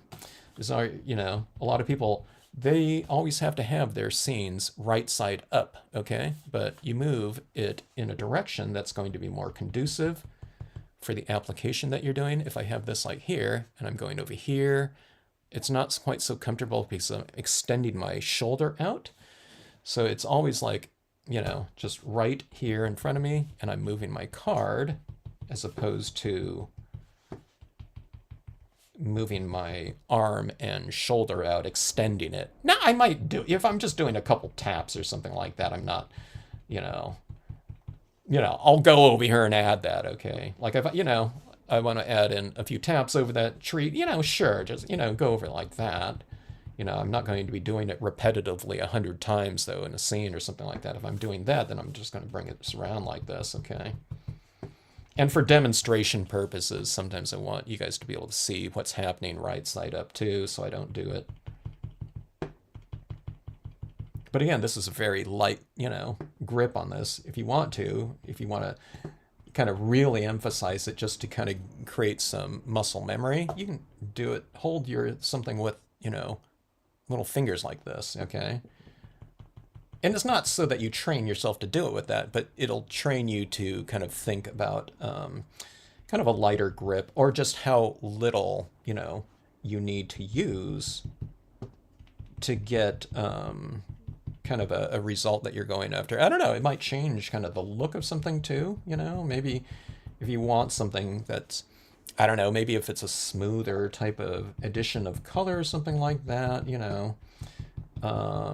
maybe a lighter grip on something might change it in terms of the spirit in which it's been applied too. So that's where that kind of holding of that pencil too, in a different way like that comes into play too, right? Rather than something like this, which you can really hold on. With something like this, I guess you can hold on to it really, but it seems more, I don't know, conducive to a lighter touch, with maybe more dexterity or something like that. Okay, but see this kind of white kind of coming into play here?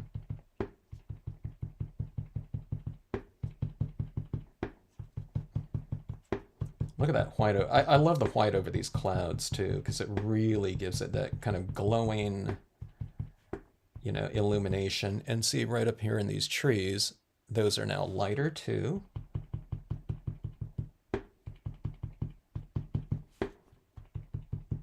I guess what you can say is it's kind of de-emphasizing the value of these, because those trees were the same black as that, but you're de-emphasizing the value, but you're emphasizing whatever lighting and texture within the scene now.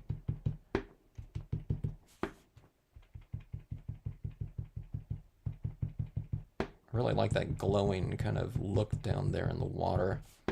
I like any excuse to use sky figures and, some sort of scene mood throughout a piece. So having it down here in the water as much as in the sky kind of is a lot of fun.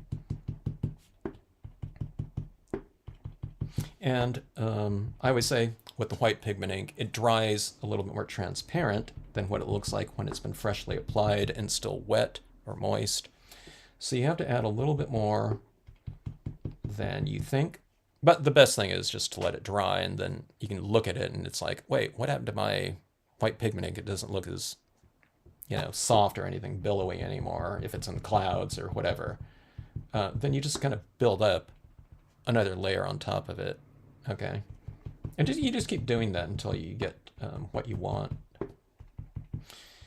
Okay, adding some of this around on the rocks like that. Let's go into some of that lake. You can use a Q-tip, if you have some real kind of specific areas. One of the things I'm doing too is I'm kind of giving a little bit more emphasis right around my finger right there, so when I'm tapped down, that's one of those little types of adjustments I think, that occurs to me that I'm doing. I'm really not thinking about it when I'm doing it, but, just to get a smaller area. So I went from this to this, to get, more emphasis right here. Okay.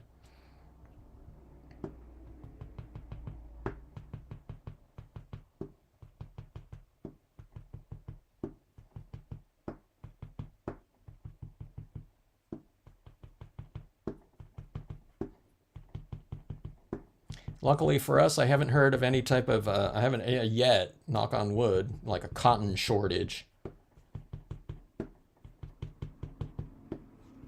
It's like there's shortages with everything else, right? Okay, but seeing that right in there, I don't know, I kind of went crazy, back in here. That's a little bit too much. Like I said, you can kind of wipe some of it off like that, There, how about that? Okay, so I mean, this dries. When I said it dries fast, it doesn't like instantly. So if you want to wipe it off, you can wipe some of it off. On the semi-gloss, you can't wipe 100% of it off. But let's see if you can. I don't know if you can see if I hold this up at an angle. Sometimes on the glossy cardstock, you'd probably be able to see it more from a textural standpoint, but you can see where it's been added, kind of like that. And then too, when you spray seal these, I'd recommend you spray seal any scenes like this to really bring out the saturation, everything like that. That white is going to disappear a little bit more too, like that. Okay, so let's see here. Okay, I don't want to work on that one anymore. But in my workshop, I did these two right here. Okay, I just kind of I didn't really work on them a huge amount because I was teaching too, and I just wanted to give them basics. But on our holographics, we definitely want to finish these off because the surface is so cool. Let's see here. Hello, Sandy. Do you have a recommendation on what type of glue I can use on my foam? Okay, Sandy, I don't know. Someone else can tell you better with that. But I heard Gorilla Glue because they said it is waterproof, okay? All right, now, Linda, what are you using for, unless someone has already answered that. Linda knows all about kind of reapplying the sponges on her. If anyone else has recommendations, throw that up there for them. But I don't know. I heard Gorilla Glue because someone told me it was waterproof, okay? But I think people are using like double stick tape or something like that too, or something. Yeah. That's right, Nicole. Sometimes that's the biggest thing. It's like in art school, it's all about like gesture, getting the gesture down of things. In my high school art classes, we never really talked about that type of thing. My high school art teacher was more of a he didn't do too much. I didn't take some of the basic classes. I jumped into this self-study early on, so I don't know. Maybe he taught that. I don't know. But yeah. But when I got to college, it's like, oh, I need to learn how to hold my pencil.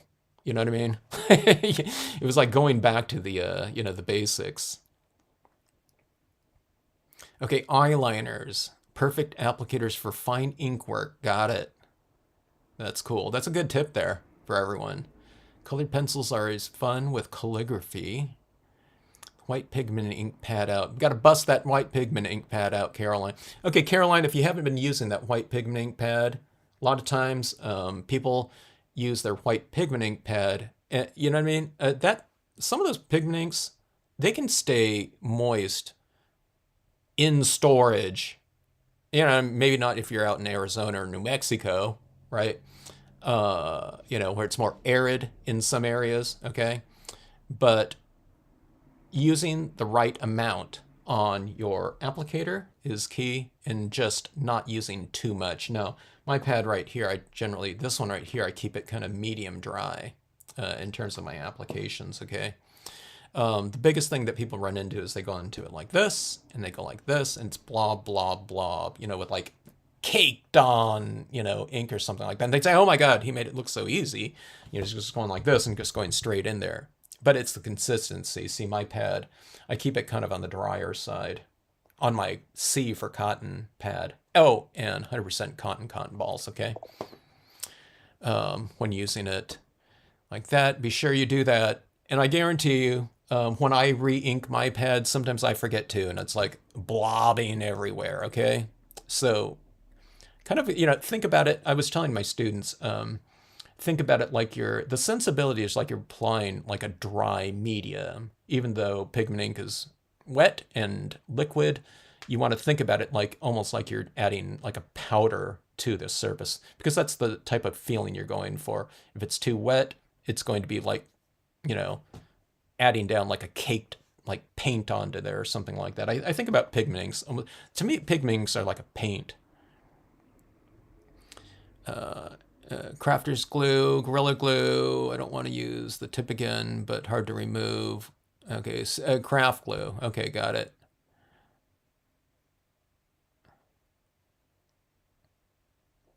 I flipped a dewdrop ink pad onto my scene today. I did my best to fix it. I'm pleased. That's what I always tell people. I said there's really not too many mistakes people can make, that can't be covered up in scenic stamping. So yeah, I'm glad you stuck with it. Even if it was like early on, it's, if I dropped like a pet something, and if I just got started, you know what I mean, on a scene, I might toss it, you know what I mean, or something like that. But if I'm kind of, 30% into it and something happens, I generally kind of, stay with it and, see if I can play around with it till the end. And in fact, that was one of my subjects for, some of my scenes. It's from scrap to scene, just taking, I'm trying to see if I have some scrap paper. A lot of times I come back with like demonstrations like this of what not to do with the cloud stamp or something like that. Like in my demonstrations, like at conventions or something like that. So, but it's fun to kind of put together things like this and, make something out of it. Or if I'm just kind of scribbling on a piece of paper or something like that, sometimes I specifically keep those to have some of my videos and just see what we can make from it. It's kind of an extreme version of staying with a scene. So sometimes I specifically do like a scrap piece or something like that just to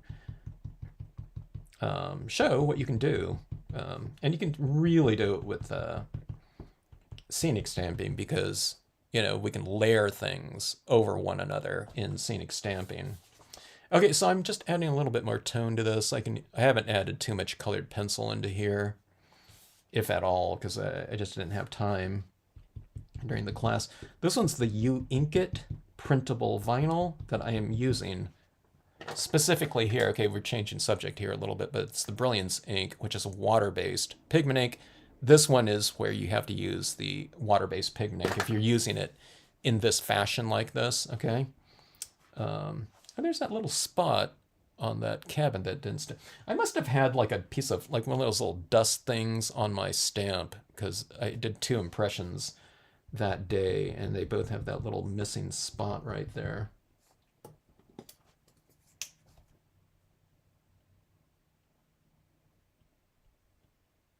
There. You just kind of ink it over like that and then de-emphasize it, right? Okay, so oh, this one's that shardy. This one's those U Inkit papers. This one has a little bit of a different pattern to it, and we did this.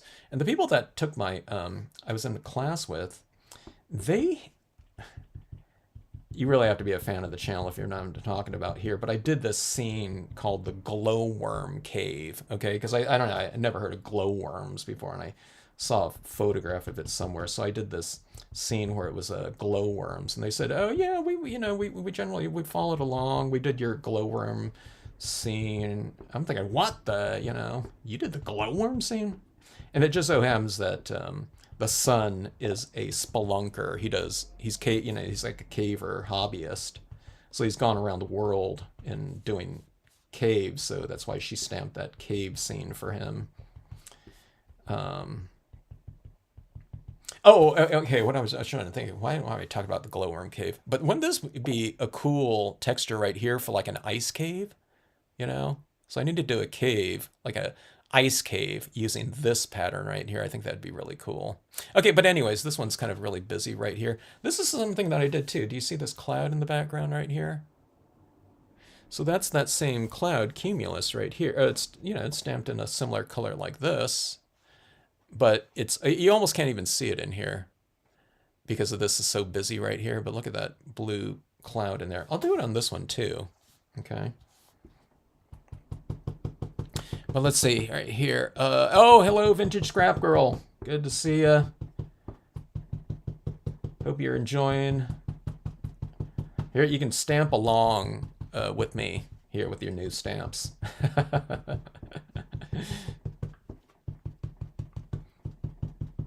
Okay, so I'm adding in some additional clouds. I'm going to add in that cloud cumulus in here just to see what it would look like, a little bit of a textural change.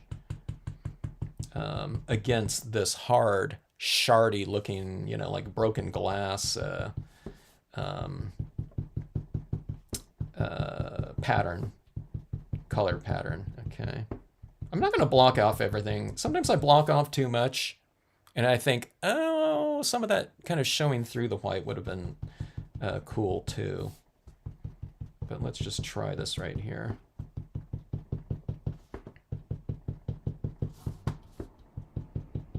Now, I might have used the cloud on this before in my background, but I don't know. I didn't remember doing it. But I thought it looked pretty cool. Okay, now if you're ever doing this on the printable vinyl like this, and you haven't seen me or talk about it, you don't have to have a real perfect, smooth application of your white pigment ink on here because you're just going to be stamping over it with another image anyway. So that tends to kind of bring things all together anyway. You don't need to sweat it like a lot of people sweat like normal coloring or something like that. Oh my God,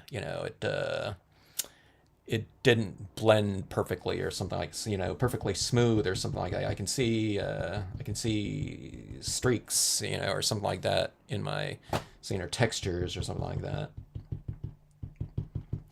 Sometimes I mentioned this before, sometimes like texturing has, somehow become like the villain of things, colored pencils or Copic markers or something like that. I get, where people like smoothness too, in some cases, but, textures, are pretty important in artwork, just in general. You really want, it's favored, showing, pencil marks or something like that. You can do a scene with graphite, and pencils where, everything is absolutely smooth or something like that in colored pencils, but I don't know, it's, there's more emotional kind of a spirit, where you can see the hand of the artist with their textural marks and stuff like that too. So I tend to think that, and I love I don't know, textural marks and things with colored pencils or whatever. So that's why you should always use Stampscape stamps, right? It's like, hey, Kevin, oh, I got that, that didn't blend perfectly. Oh, but Kevin likes that better.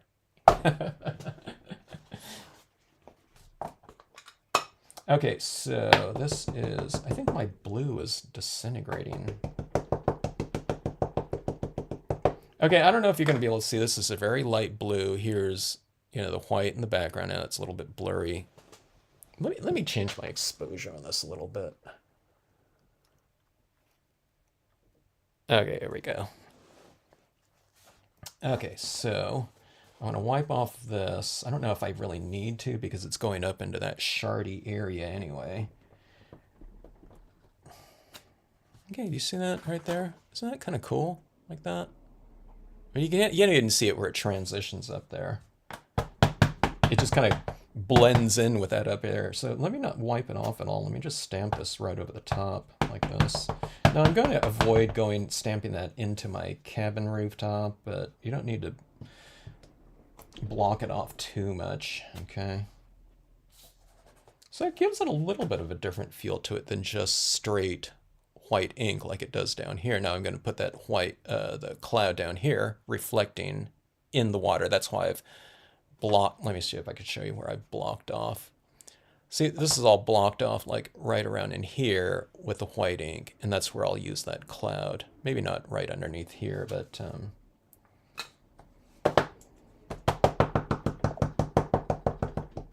I mean, we can stamp this out in a darker blue and it would show up a little bit more, but I think that looks pretty cool in that light blue like so. It kind of matches the some of the colors of the that vinyl too, I think. So I think this kind of glassy, shardy one is a little bit extreme, so I don't know. This kind of creating a little bit of a textural change or contrast in there is pretty good. And then we'll go over it again with some white pigment ink in here just to soften up some of those billows even more like that. But I think that looks pretty cool. If I was giving, if I was sending a card out to like a kid these days, I think I would go with these vinyls like this these days. Just something that has like, I mean, look at that, even in the darkness, like that one, having that kind of those colors like that be really reflective. It's kind of neat. All right, so on this one here, I'm trying to think if I want to go with anything else in here. Yeah, let's put this guy. Where'd that kayaker go?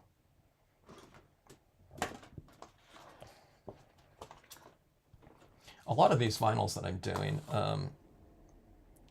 some of the other ones, like the starry one, it looks like night, because it's, it has stars in it. So, but on these ones right here, yeah, what I'm getting is I don't use certain types of imagery in those ones, but on these ones that are really lighter like this, maybe that one's not so light, but this one looks really light to me. As busy as that is, it's, I don't know, it's somewhat malleable. It's almost like a digital circuit board or something like that, but you can put people in there or whatever, and they show up against it, and some of the other ones, it's just too big. I mean, that little kayaker shows up with no problem on there, but if we put that kayaker, over the front of, I don't know, some of these other ones that are a lot busier like this and darker, they're not going to stand out as much. But on this one right here, it's more of like that pastel coloring like that. So it's like these little shimmers. See, that would have been good if I left a little bit of this, a little bit more, see-through. Not completely, but having a little bit of that color on there. I think that would have been cool. Showing through there, so. Let's see.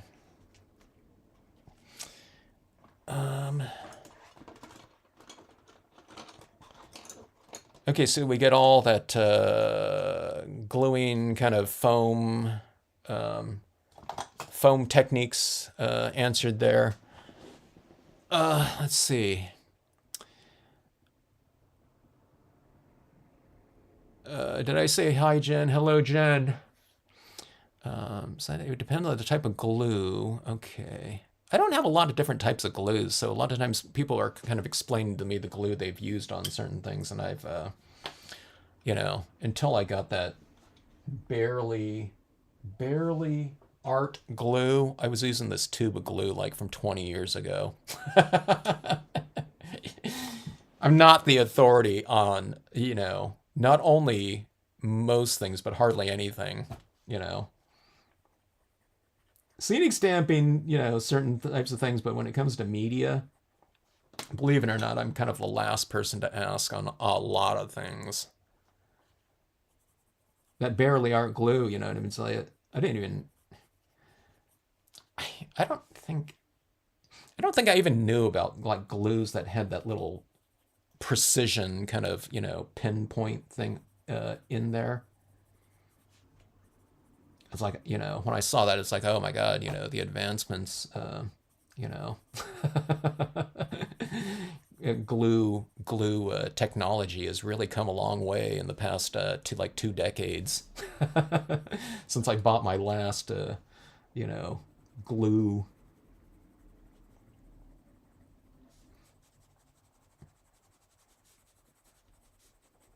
I use a lot of things until it just can't be used anymore.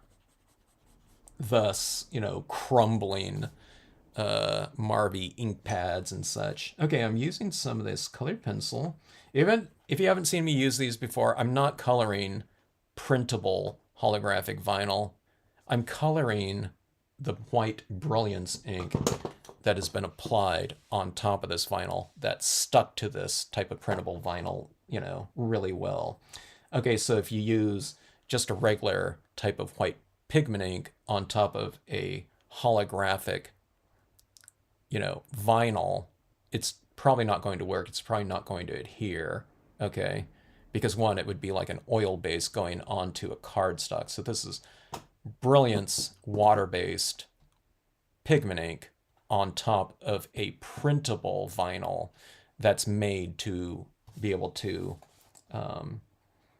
run through a home inkjet printer and print out your water-based inkjet inks on it, okay? It's it sounds like techno. Oh my God, there's so much technical stuff. Just get Brilliance pad, with printable vinyl, and it's really amazing. Okay, but this is for coloring. You can print, you can stamp out whatever you want with whatever inks on this printable vinyl. Okay, water-based inks right here, stays on solvent. Claire is the oil-based, pigment ink. And you said, hey, you said it went dry on there. Um, well, this is the printable vinyl, okay, not the. I don't even have it. Cardstocks like this. This is holographic cardstock, okay. It's not vinyl, but the print the holographic vinyls would be kind of similar, I think, to the holographic cardstocks. Okay, so printable is the key there. Okay, so adding in some extra tone up into my clouds. Thanks, Jeannie. Glad you like it.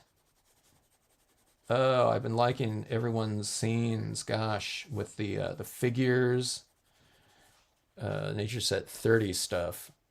Amazing, amazing scenes done of this last week. On the people are saying, "What are you talking about?" Okay, some people are in the Facebook Stampscapes group, and they posted their pieces in that group. And I haven't been on like lately too much because I've been just so busy. But I logged on there, when was it, yesterday or something like that, and man, some amazing pieces.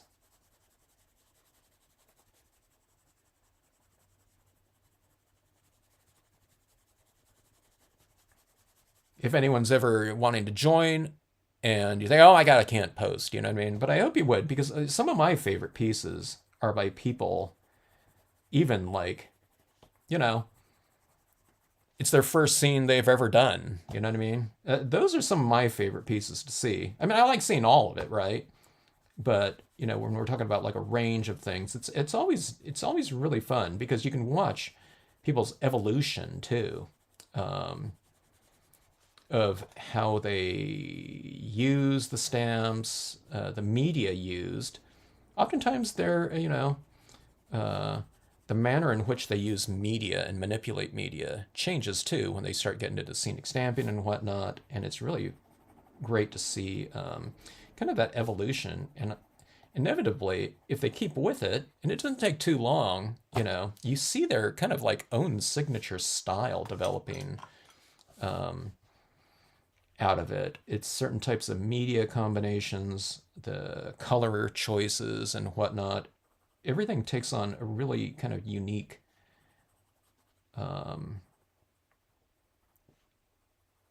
I don't know, kind of tone and spirit, to their pieces, where you can almost you a lot of times, most of the times, even if someone does like a completely, they buy some new stamps and you've never seen them use it before, I just take one look at it and just you can tell who did it, which you can't always say with all types of stamping and card making, it could have been done by anyone. Now I love those too, but like in scenic stamping, you really tell, people's personalities are really, they develop that, and they're, through their own kind of aesthetic kind of preferences. Okay, so anyways, I'm adding in these tones in here and I'm retaining some of the lightnesses, just like we did with our lightness in here. What you want to remain nice and light, you just retain as lightness. If you ever do scenic stamping and you haven't done it before, you've always been sending out cards to people. And if you give a card like this to someone, okay, it's got, light Milky Way or light clouds and, a nighttime sky or something like that. What they always want to know, even if they're stampers too, and I was just talking about this recently with someone that said the same thing. I said, "Oh yeah, that's what they always say. They don't know how they did this. They think that you've added in like a bleaching process or something like that. They think you've added in white into kind of a dark blue background to get those things, or you've stamped out some cloud in white or something like that. That's what they always think, so things like that, especially like with moons and things like that, suns, where they're kind of the light source in a scene. Yeah, they never know how you did it. That's what the thing that people used to ask me about all the times, like if there was a moon, well, how'd you do that moon right there? You know what I mean? Because it doesn't look like some media has been used. And I would always explain, well, you just, you work the colors around it and keep the moon light. And then they kind of look at you kind of confused, kind of nodding. Because, they still don't kind of understand it, because they think it always has to be kind of an additive process to get that light in there. Or if there's some kind of thing that's standing out within a given area that's different than from all the other types of process, it's more of an additive process than a simple matter of retention. All right, so this is going into the black here. I'm kind of defining my shadows of the stamp a little bit more. On this one right here, I'm just kind of, emphasizing the shadows that are already in the design. Okay, so the darker areas of the rock down here, I'm just kind of making them a little bit darker with this pencil here, which I'm allowed to add to this because of the white brilliance ink that is underneath this ledge. Look how dimensional it is. Doesn't it seem like it's really standing out from the background like that? It looks like it's really doing that, but it's because of this holographic paper like that. Holographic papers like this, vinyls in this case, it's meant to look real three-dimensional like that. But of course it's not, it's two-dimensional, it just, looks that way. So it's kind of fun with scenic stamping because where I'm always trying to kind of depict depth in a scene like this, and look like something's like far away, close, and stuff like that. It's already kind of in the paper too, itself. So you're already working with like a three-dimensional looking surface, So, similar designs or, compositions right here, cloud, Lakeside Cove, semi-gloss cardstock, printable vinyl, Some of you are thinking, hey, you know, I would never use a semi-gloss cardstock again. You know, or white paper, you know, I would just always do it on the, you know, the holographics or something like that. Or some of you know, some of you might be puking looking at the, you know, this, you know, hating it, you know, where you like this, you know, this type of look better. I don't know, or none. But I would have lost you probably already if you were hating it. But I don't know. It's, you know, they're a lot of fun to do and have options with, you know, in terms of how to use the stamps or anything. All right, so let's see. All right, let's add in, let's create some extra depth in here. The white over the top of the water makes it appear stiller. It does, you know, it does, doesn't it, Nicole? I was mentioning to some people that, you know, when you add stuff like this, okay, so the white pigment ink is in there. Okay, now this is what I was mentioning to these people in the class too, okay? They're a lot more advanced than I didn't know, okay? Because I was working with them on compositions like this. Okay, so everything's visual in my scenes, okay? But when you add in things like mist or something like that, if there's this like a still mist in here like that, okay, it it it almost adds in kind of a kinesthetic type of feeling to the scene because you have something kind of suspended in the air, and when we're walking in fog, we're much more aware of that air that we're working through, or like in a sunset or something like that, where all the sediment in the air becomes more visual. It's glowing gold or yellow or whatever. But with something like this, it does become stiller because it would show that it's not windy, okay? So it dampens things, okay? But from an auditory standpoint too, you know, it's not, we're not hearing and feeling what's going on in here, but in our brain, kind of subconsciously or something like that, it would also dampen the sound in this setting. So things wouldn't be as sharp, you know, in terms of sounds or something like that, because, you know, you have all this moisture in the air there. So you're kind of adding in those other senses into your scenes through the use of that white pigment ink like that. You know what I mean? It just changes the spirit of it. You can add in motion or something like that too, using, you know, other types of things, splatter painting. And Jeannie's still in here. You know what I mean? She adds movement into the scene where you can really feel like a storm or weather, you know, wind in a scene with the emphasis of like, you know, her use of the Dr. Martin's bleed proof white or white paints and, you know, other types of things like that too. So, you know what I mean? You add in other types of sensory types of visuals into scenes too. So we're not just doing the visuals like that, but you're adding in those other types of you know, sensory elements into it and kind of filling out the, because, you know, I mean, chances are, you know, I mean, everyone here, you know, you have a really strong kind of visual sense because you're making cards. We're card makers, okay? So you've really kind of, you know, expanded your kind of visual sense or something like that too, okay? But it's kind of, you know, if you can dip into those other senses as well through, you know what I mean? It's something, you know, just adding a little pigment ink in there, that adds in, you know, from a textural standpoint, something. So it's really easy to do. You know, you can expand on all these other things. It's expanding the visual range of something from a visual perspective, but you're dipping into other people's senses. And, you know, some people, you know, because we're working in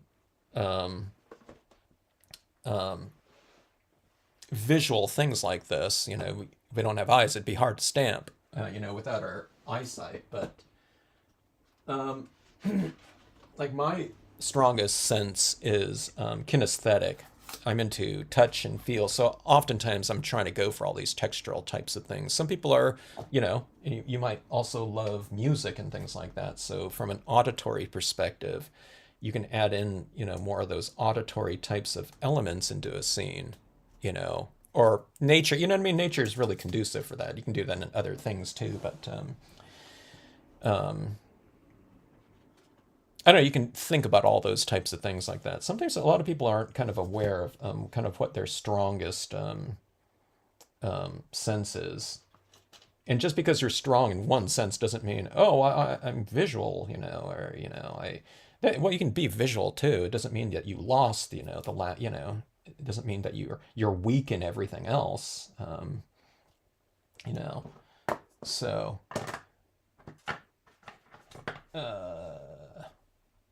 dip into those other things. I don't know how we can add in taste or smell yet, though. You know what I mean? But if you can dip into those other, kind of emphasize those other, like three of them, in a nice, easy way that, I think we ought to take advantage of that. Okay, so I'm adding in a little few extra trees into this scene here. Okay, so I'm kind of blocking off, because I already added in the foreground down here, these reeds. So I'm just adding some of these trees behind this ledge right here. Okay.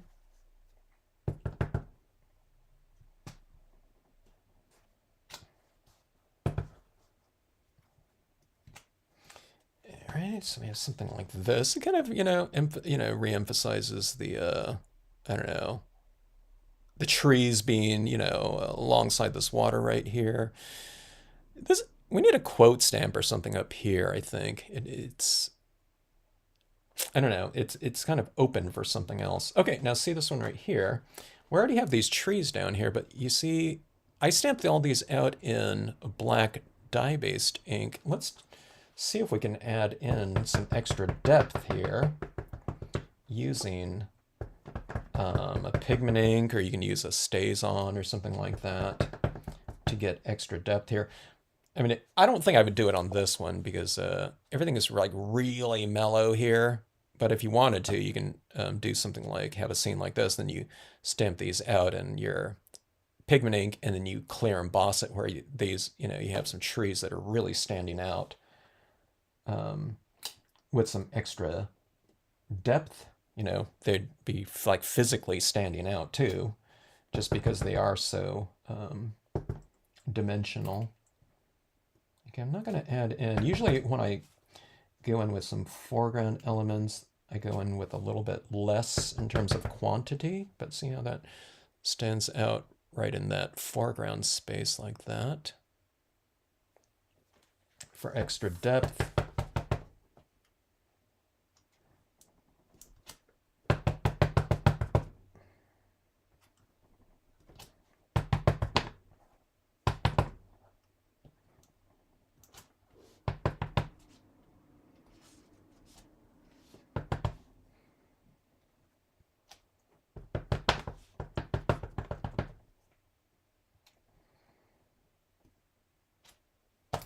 All right, so that added a little bit more contrast and distance into here. Now we have even closer trees in here. And I think that looks pretty good in there. So, like I said, I think the StazOn would have been good too if you don't have I guess, the VersaFine Clear would be fine on this one too. I think the VersaFine Clear dries on the semi-gloss papers just fine too, so that could be done. All right. I'm just kind of doing them in the brilliance because I have this pad out here right now anyway. All right. Let's see.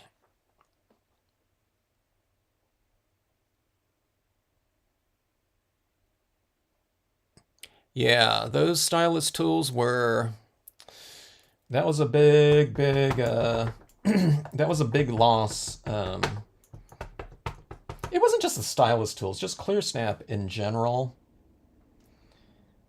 No longer being around. They've been such a fixture in this, an innovator in the paper crafting world for so long. I mean, when you think about it, though, they were probably not too long of a company. It's not like, but in terms of stamping and the paper arts, there was just such a fixture. So I really hated, ah, I really hated that they were gone. Okay, that went out of focus here. Let me restart this.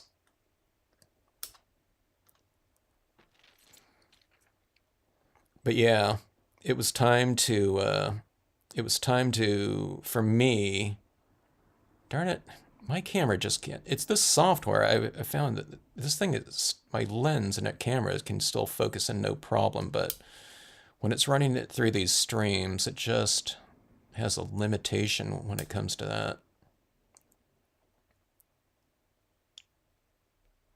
But kind of missing, not having those stylus tools around anymore. It really, I was telling someone fairly recently, and it really caused me to go back to the basics. One thing I didn't like about using those stylus tools, which are my favorite tools for editing color, I didn't like the fact that they were hard to find for someone, especially if they were overseas somewhere in countries that didn't have them, and if they wanted to use them, we're talking about kind of a heavy postage price to get them if they had to order it from the U.S. or something like that. So for me, using paper towels and stuff like that, it was just like, okay, I'm just going to go back to really some very early days of stamping, or talking about like the 80s, just kind of using whatever you can find to do the job. And I don't know. For me, I really like it. I'm getting basically what I got with the stylus tools with the paper towel. The one thing about the stylus tools, like I wanted to get right alongside that water in there, I can take the stylus tool and I can hold it at a certain angle and get just the edge of the sponge into that area. So it was little things like that, detailed areas that were very convenient with the stylus tools. All right, specifically the oval or the leaf shape ones, but I don't know. You can do it with the rounds and things like that too. I don't know if I'd do it with the square, one. I'm going to put this person kind of kayaking at night in here. Just, I don't know, it'll be a theme for these pieces right in here. I'm going to put it going right into that main star. I think I might have, I hope I didn't blur it right there. No, I didn't. I thought I kind of moved it a little bit when I was stamping it out. I didn't know if they would, I thought twice about it, but I thought, they'll stand out enough like that. See if I have it. If I stamp them over here, we wouldn't be able to see them. But, I don't know. There's a little bit of a kind of a magical little spirit to that piece like that. Kayaking at night. Kayaking in the, I don't know, whatever, the Matrix. I didn't add them down. Okay, I won't add them to this one right here. That's, I don't go overboard with something like that. But there's this one right here. I can use some little, this one almost, this one right here, I don't know if I always add in these little paint pen kind of highlights in here and whatnot. But I don't know if I'm going to do it on this one. Everything is like really soft, okay? If I added some white paint pen work, it would just be very, very minimal.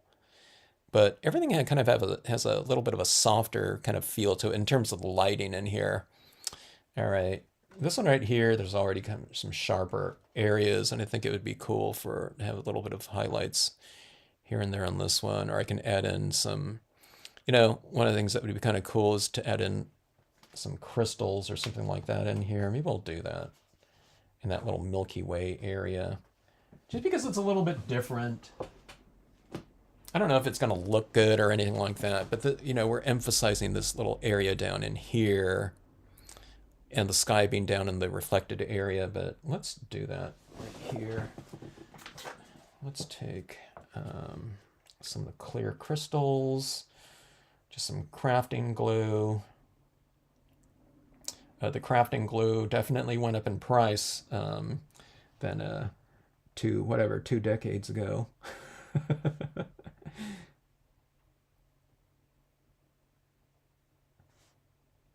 But it is I should say the crafting. I find this one be like vastly better than the other one that I was using. I don't know if it lost its kind of sticky characteristics or something like that. But I took a look at this thing. I asked my wife. I said, "Hey, is that how much the glue costs now?"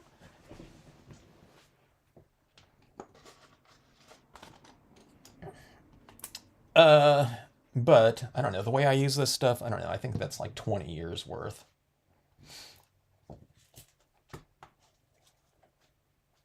I don't use glue too much, yeah, for things. I use it, you know, um, for stars, or like diamonds in a cave, and I don't add too many of them, so um, it'll last a while. But I was a little bit surprised uh, at uh, at the price. Maybe it's because I don't remember how much it cost either, because it's been so long. Okay, I can't even see where I've added that glue down here anymore, hardly. The glue or not suddenly, but the glue has turned the color of that dye-based ink, because this is a water-based glue, so suddenly my glue dots are blue. I can still see it at an angle a little bit, though.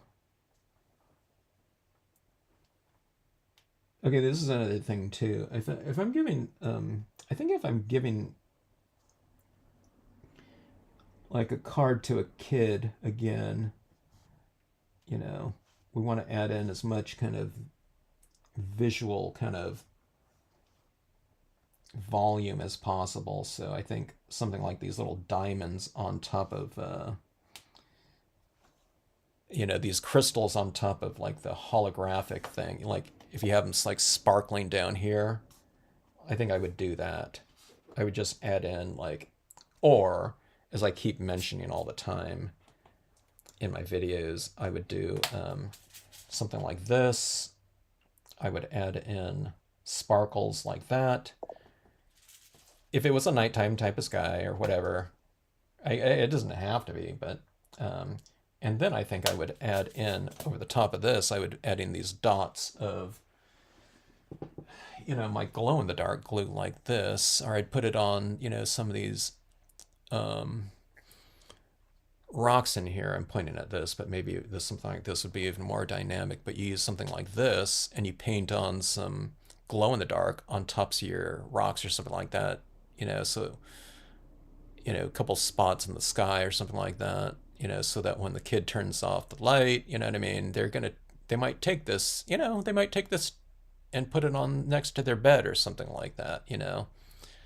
Um, so that when they turn off that light, you have this glowing stars in here and whatnot, or you can put their name in there where it's invisible. I think it would be invisible against this type of background like that, out of the light, and then, you put their name, or I don't know, you can do something like that. I love you, or what, you know what I mean? Something like that in that. I guess you can, with that type of paint, I guess you can brayer it out or something like that onto a piece of glass, and then take a stamp and ink it up in there and stamp it on there too. And I think that impression would be kind of invisible. Um, and I mean, it's just something, I don't know, something of to create a little bit of extra interest on there. So something like this, you get these little sparkly stars like that for them. And like I said, if you add in something like glow in the dark on that, it might be kind of interesting. Um, or hidden messages, secret code. You know what I mean? Because you have to do. I don't know. Yeah, I think you got to add something these days. A little bit extra, potentially for some kid that's playing an iPad or something like that during the day, or whatever kind of devices like that, for a little bit of extra interest. All right, so yeah, so I don't know. I think I'll add in some kind of quote on these stamps right here, or on these scenes. Maybe not on this one right here, but definitely on this one. This one's kind of missing something. It needs a visual anchor point beyond that cabin right there. So maybe a quote stamp up here or something, or a word stamp in here. I have quotes on the scenic sentiment sheets, you know, like about a lake or something like that. I think it'd be more interesting to do a quote that has something to do with colors or something like that on these holographics. But let's see, does anyone have a, let's see. So Linda almost cried. I cried a river. I didn't. I thought, oh my God. I'm kind of getting used to some of these things not being around, but that was a big one though. You know, I'm getting used to, like, I used to use seashell inks, and then Ranger discontinued those, and they called it Adirondack Lights.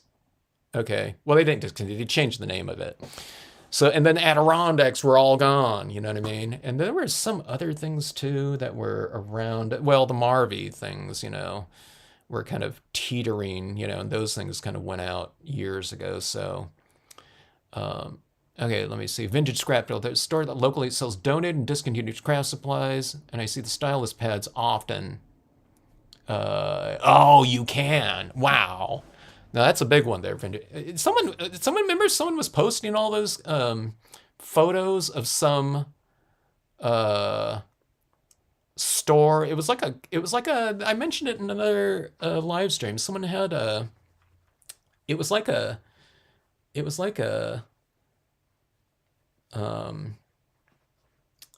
What do you call those stores? You know, it was like one of those stores that, I don't know, has a bunch of stuff, but it was thematically, it was craft stuff. I don't know. I wonder if that's the store, Vintage Scrap Girl, because I was telling people that there were so many crafting supplies in there that I had guessed that they had purchased like stores that were going out of business, because it wasn't just like, oh, I was saying like a thrift store. It wasn't just people taking in their own private stuff, which might have happened too, but it was like brand new, unopened re-inkers, pads, things like that. And a lot of those types of pads and stuff they might have been inks. I don't know if I saw it, but it had been like really old stuff like Vivid pads or something like that. It was like, oh my God, in those photographs that they were showing, it was, there was a lot of stuff that had long been kind of out of circulation, you know. And it was like, I think it was, maybe it was like seashell pads or something like that. Re-inkers, I should say. Might have been Marvy. Might have been Marvy re-inkers too. I don't know. It was just a gazillion things. I thought, oh, that is really cool.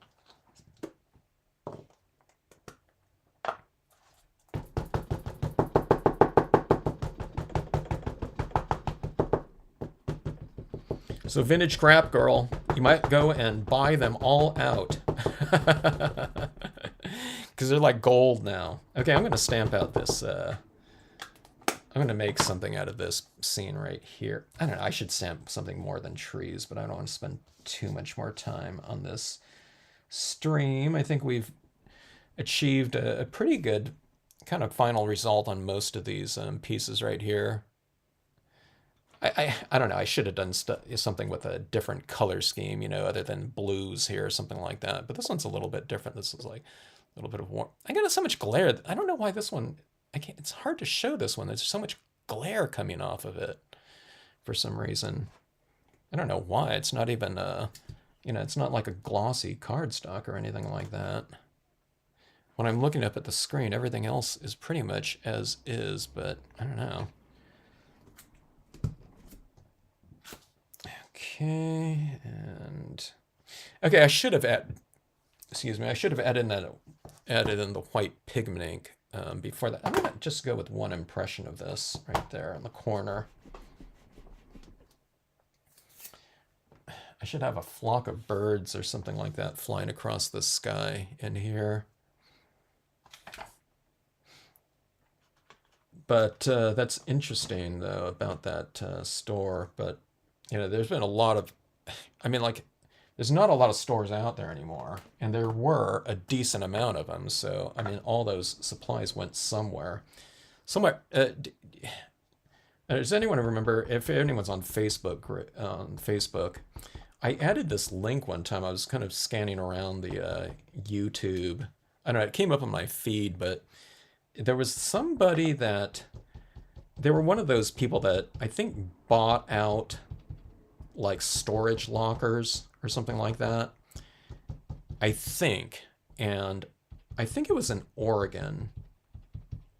But one of those lockers, it was like, I don't know what it was. It was, I guess it was a storage thing, but I think it was a tons and tons of boxes of unused stamps and supplies. And what it looked like to me from the stamp portion, I was guessing that it was a store that closed up, but it was the store owner's private collection of stamps, because there weren't like multiples of the stamps, but there was a gazillion of them. Where a lot of times, a store might order, 2 or 3 or whatever, 5, if it was real popular to sell, but then they pulled one aside for them for their own private collection. And I don't know what happened to them, but this person bought it. But then they had this video showing what they came out of that purchase, and it was just, I don't know, there were a gazillion things. Okay, so that being said, that was just like someone's private collection of materials and media. So I was thinking, yeah, if some store wanted to specialize in all that type of thing, like where they've made like big purchases, there were a lot of stores that weren't around anymore. So I don't know. It seems like pretty cool in terms of I don't know, kind of a second chance for a lot of that media to get to people that might want to use it. I'm surprised that the stylus tools were in there too, because not a lot of people use those after, or purchased them after the initial offering of those early on by ClearSnap, but not to be used as like color applicators, but used as like foam stamps on a wand. That was the concept of those, but no one ever did that. Okay, so anyways, here's some white in here like that, and over those clouds down here. So this is just like an open canvas. Something needs to be stamped up here in terms of a focal point or some words or something like that in there. You can stamp out other types of figures, like a little angel or something like that, and cut it out and put it over the top of this too. Or a word stamp. A word stamp. I wouldn't stamp a word stamp directly on this. It's just too dark and there's too much contrast. So I would stamp it out on a separate piece of paper and put it down right over the top of that. Mat it with something that's of the same kind of mat that I would put around here. So yeah, I don't know, I'll leave this as a foundation for something else to come later. But okay, let's see here. Let's see, questions. Is the holographic paper the sticky paper? Yeah. Okay, so Carolyn, not all holographics are printable vinyl sticker papers. There's holographic cardstocks, and there's holographic vinyls, and then there's printable holographic vinyls, okay? I don't know if they're all sticker paper in terms of the vinyl. I think they are, though. I'm not sure about that. But printable vinyl holographic sticker paper. I always hate before it's like glossy cardstock, or now I have to say printable holographic vinyl sticker paper, you know what I mean? To explain something. I think I have it down though now. But there's a lot of different packs of it out there. I think a lot of them, the printable sticker papers, holographic sticker papers, and they're not all holographic, okay, but I think the printable holographic sticker papers, I think, I don't know, Linda, you've looked on this stuff too, but, or I don't know, some of you ordered it, maybe you can say, but I think a lot of them are the multi-color packs. Because a lot of people don't want to have 15 of the same, pattern or something like that, or 60, I don't know, whatever, number come in those packs, 10 sheets or something like that. So it's like 2 of 5 different patterns or something like that. I don't know. Different configurations in terms of quantity. But look at that shimmer on that one. Isn't that fun? God, it's all... Let me see if I can zoom like a little bit more here. But look at that shimmer on there. This one's pretty crazy in terms of that. They're like the way that I explain this one, it's like they're little round circles like that. So it's almost like little like sequins or something like that on this one. Okay, let me change my exposure on here a little bit. Okay, so this is just turned all the way down, but there that one is like so. Isn't that fun though? And like I said, this one right here, I'm going to do an ice cave with this one. I think I need to do it like at least half page or something like that because I need to block off some areas, but I think that looks like ice to me. I think that would be kind of cool. We should splatter paint this one too, get some snowfall over the front of it. I don't know, maybe I've already put like, too much. I don't know, I can add in some white pigment ink or, white acrylic ink over the top of this to look like, some snow is falling on this. But this one really looks icy to me. And it might look different to you. It looks like a kaleidoscope, doesn't it? The ones that you still kind of look through and, spin it around like that. That's what it looks like to me. Okay, Linda said, Sandy, Gorilla Glue is the best, no doubt. And you apply a thin coat, it won't be so hard to remove. Got it. Yeah. I guess when you remove that stuff, do you just kind of take a little blade and scrape off the excess or something like that? The what not to do examples would be perfect for journal cards or ATC backgrounds. That's a good idea. Hello, Karen. Watching you on the big screen. Uh-oh. Yeah. I take it you're talking about these papers right here. Those are the... I use the koala ones too, but the koala one, I love the koala brand, but the You Ink It right here was the... had a couple different patterns. It seems like every single one of these packs come with a... well, here's the starry one in this one too. I wonder if the starry one in this one is different than this. Yeah, the starry one right here, it's a different color. Here's the starry holographic. This is koala here. And this is the You Ink It right there. This one's a little bit darker in terms of tone. But this one has those star pattern. Oh, it's a different star in there too. But I was going to say, there's like I thought there was. Maybe I already used it. Okay, so this one's 10 sheets. I think there were 5 different patterns on those. Oh, yeah, here, I was going to say.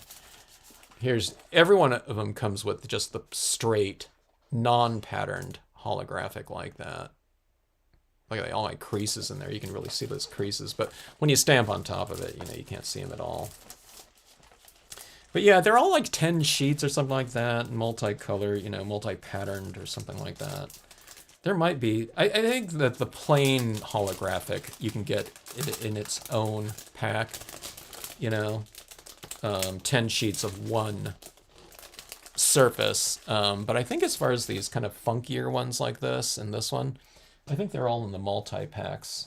But I think they're all kind of cool to use and really fun. And that's the same thing with those holographic cardstocks too. So I don't know, it's fun stuff.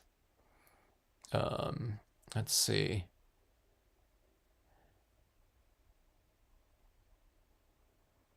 Don't hide your marks. That's what, yeah, Jen. That's what everyone wants to do, right? They want to kind of lay down something, and then they want to say, even if you're going over it with other types of media, people tend to want to erase, but leaving it in there, it captures more of the spirit and the process of what something went through to leave those marks in there. You know, everything is more gestural too, with where you leave your marks. Those initial marks in there. Which stamp did you use for the water's edge under the reeds? Okay, so this one right here was the ledge. It's 054F. I just used that one. All these scenes right here are really similar because when I was teaching the class, I wanted to keep it basic. So I told the participants just grab nature set number 6 and 8. And that's where this ledge, is being used right down in here and here. I should have used it right. I guess I could still use it right here. I can just stamp it right over those trees, but it'll look like it's in back of the trees. But sometimes stamping out these things like this, when you do these little foregrounds like this, like a rock, it's one of those things from an emotional standpoint or from a vantage standpoint too. Like if you're climbing to the top of a summit or something like that, if you're walking out around a lake or something like that, if there's like a rock, something stable to stand on and to look out over that, you're much more likely to do that than in like grass or something like that, or where it would be muddy around the perimeter of the lake. Everyone wants to go and stand on something kind of like solid. If there was a pier there, then you would do that, but in terms of a natural form, it would be a rock. So when you add these types of things in here, from an emotional standpoint, again, going back to kind of kinesthetics, it draws the viewer out here because that's what you would do. You would walk out and you would go and stand on that. So it kind of pulls you in as a viewer to stand out and to look across all that. So, these ones don't have it right here. It's more of like, I don't know, we're kind of at a higher vantage point, kind of like an eye in the sky type of thing, or eye in the air. Or maybe there's a hillside here or something like that you're looking down from, but a lot of times people want to get down to the water side of a pond or a lake or something like that and just go, sit there. If it was on top of a summit or something like that too, if there's something rocks up there, that's where everyone goes, maybe not like a volcano or something like that. But yeah, that's what those things do. So that's why I add those types of things into foregrounds like that. Plus, it gives it kind of context. There's rocks on the other side of the area, so it stands to reason that, it's probably on the other side of the lake too, like that. Let's see. Surface of a lake, winter ice. I love that. Yeah, that would be perfect for that. You should do it. We should do that. You should do like a frozen lake or something like that with these types of that type of surface right there. That would be perfect. God, it'd be really awesome, but it's just not reflective enough, or if at all. But wouldn't that be something? There might be some kind of interesting kind of usage of something like this in a mirror, a reflection card. I have to think about how to use that up there. I can do it in the sky. That would be Oh, maybe that's it. Maybe you have this up here, and then you have the in a reflection card. You have the this like this in a reflection card. It wouldn't be this big, but you can have that crystally type of look down on here, reflecting down here. But then you have like an ice skater or something like that on the surface if you want to. So it'd be like something like this. It'd look like that. In a reflection card. I know it's out of focus like that, but yeah, maybe that's how you would get that into here, just with the use of a silver cardstock. I think that would be really cool. I love those types of things like that reflecting on, a water surface or something like that. It's actually reflecting, unlike something like this that just represents that reflection being on the same piece of paper like that. Sparkles from the sun. Yeah, they do, Linda. I looked at, okay, so when I did these two pieces right here, I did them as a demonstration for my class. Okay, but here's the thing. The two that were in my class, or one of them, she sent me, she finished off her scenes later on, but she didn't add as much white as I did. But you got some of that showing through here in these areas. And I thought, oh, that looks really awesome. And it looked like Yeah, it looked like more like sparkles, or if I was taking like a photograph of something, it looked like lens flare um, in the scenes. So that's why I say sometimes I need to put the brakes on. I wouldn't be able to apply as much colored pencil because there's less of that white pigment, but you'd get some of that showing through a little bit more. So sometimes, you know what I mean? I need to apply a little bit less white pigment ink sometime to get more of the paper showing. Like in here, I think that would, if that wasn't so dense with the white in there, that would have been good to have sparkling through at least a little bit in this area, if not a lot more. So that would have been better.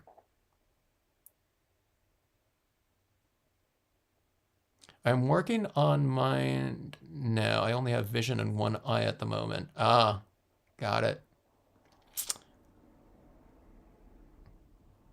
Strengthen that, working at that one eye, you get, a lot more strength with that.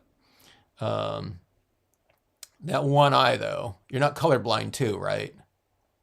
One of the things that um, I've had a couple people that were colorblind, and probably a lot more. They just didn't tell me in classes. So that's why I told them, a lot of my pieces. Which has nothing to do with having one eye right now, but that reminds me of when I was telling someone, I was telling them to focus on value or something like that rather than specifics like, is that really a grass green for their meadow or something like that? You know what I mean? I told them to work on values, and if you get values down, light and dark, you know, that's like the biggest thing I think in terms of creating scenes and doing like scenic lighting and stuff like that. So if you have monocular vision right now as opposed to binocular vision, then I don't know, you might be able to get some kind of benefits from that in terms of utilization of that. I don't know, some things might stand out stronger than you too sometimes in terms of, you might really be able to push depth because you're using one eye. So you might kind of really emphasize, things like values and things like that, in terms of creating dimension and whatnot. Oh, Linda already answered that. Thank you, Linda. Nice to see you use different paper. Been using a lot of different papers. I think it was over the last 2 years, especially. Yeah, but the previous 100 years, yeah, I wasn't using too much different stuff. You know what it was? It was using the Brilliance ink. It was using the Brilliance inks because they dry on different surfaces. I had so many reflective metallic cardstocks, like tons of different Star Dream papers, or like I think it was called Pearlex from, which is really like Star Dreams. They're the iridescent types of papers. I wanted to start utilizing some of those, and I had a collection of them just because over the years I've just collected them. I've been taught at different stores, and I would buy their papers and things like that. And I wasn't consciously buying all these metallic papers, but I seemed to be attracted to metallic cardstocks, especially the iridescent ones. Um, the more shimmery ones than the mirrored ones. And I started stamping on those, like the Star Dream, like Lapis Lazuli was one of the first ones, and I don't know, just some of the other colors, and utilizing the Brilliance inks because they dried on there, where dye-based inks, they wouldn't do anything on those types of papers, and that's what tended to open things up. Then I started using some of the holographic cardstocks that I had. I didn't have too many; I had one or two, and I liked what I saw with those ones, and that just blew open the doors. It's like I started getting into like all those different types of metallics, things like vellum, using the colored pencils with the semi glosses, things like that. So that was really good in terms of my own kind of growth or whatever. Yeah, kayaks in the Matrix there.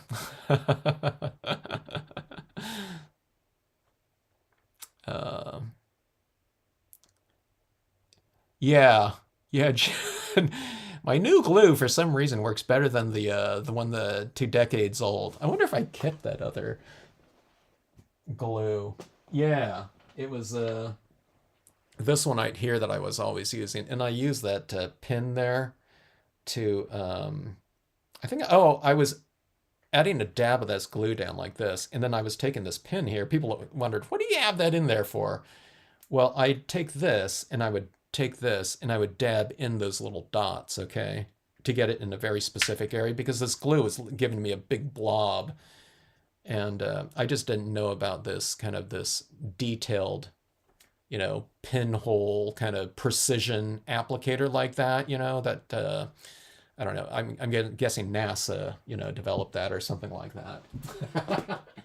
Sometime in the last 20 years when I wasn't, looking and paying attention to it. So, yeah, that really answered the problem of the detailed little point of glue for the gems. And I don't remember when I started using those little crystals, but I had always been mentioning, yeah, you had to use like little. It was time to get these crystals because I've been always talking about adding it into my night sky for these little extra little touches like this,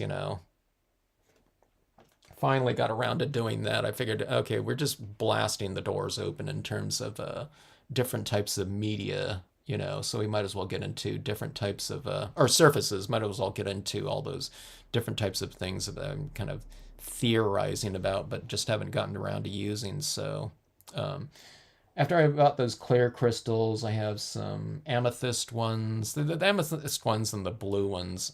Some of the other colored ones look a little bit cheap, so I don't use those too much, but I just used them fairly recently on another piece. So, going a little bit more three-dimensional is fun.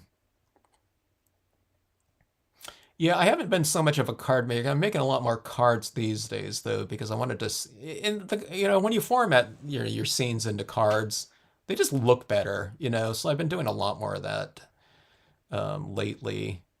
Sometimes I've just been lazy about it, but I'm formatting, especially like all these ones. I'm going to format all these into cards because I've been sending out originals with orders too. So I need to get some of those cranked up.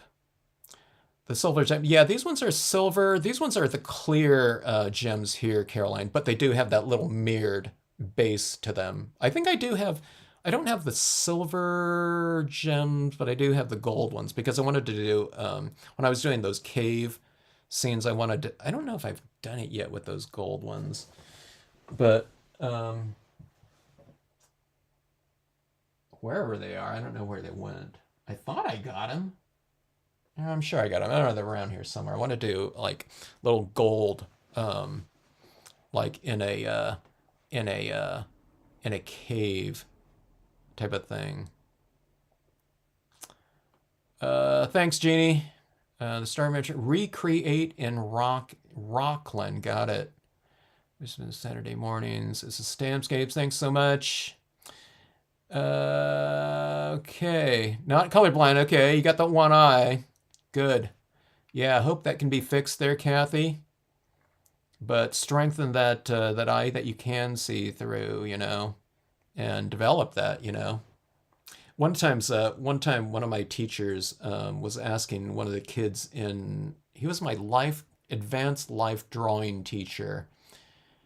And he goes I don't know, he was talking, he wasn't addressing the entire class, but he was talking to this kid that was in the class, and he goes, I don't know, what vision do you have? Or something like that. And the guy goes, oh, I don't know, 2020, I guess. And the teacher said, oh, that's too bad. Because his point was that, he was concentrating, people that have better vision or something like that are concentrating too much on the smaller details, and they're not so kind of having kind of more of a macro vision of the composition and gesture and things like that go into kind of a better spirited final result. So, I guess the big point was to, concentrate on kind of the bigger kind of themes that are going on in a piece than focusing in on the minutia. Now, you can do all those little minutia types of things, but it's about kind of zooming back and getting the spirit of a piece or something like that that kind of creates the most kind of lasting impact, I would say, within a piece. It's the spirit of it or whatever, that people are going to probably connect with on an emotional standpoint more so than the details. Now, I'm a detail-oriented person or something like that, okay, too, but I always remember that's what he was saying, or I always remember him asking, what that guy's site was, and saying, "Oh, that's too bad," which he was kind of jokingly saying, but his point was kind of clear on that, in terms of kind of what to focus on, or and so on and so forth. So anyways, everyone, thanks so much for whoever's still kind of hanging in there as I'm blabbing on here.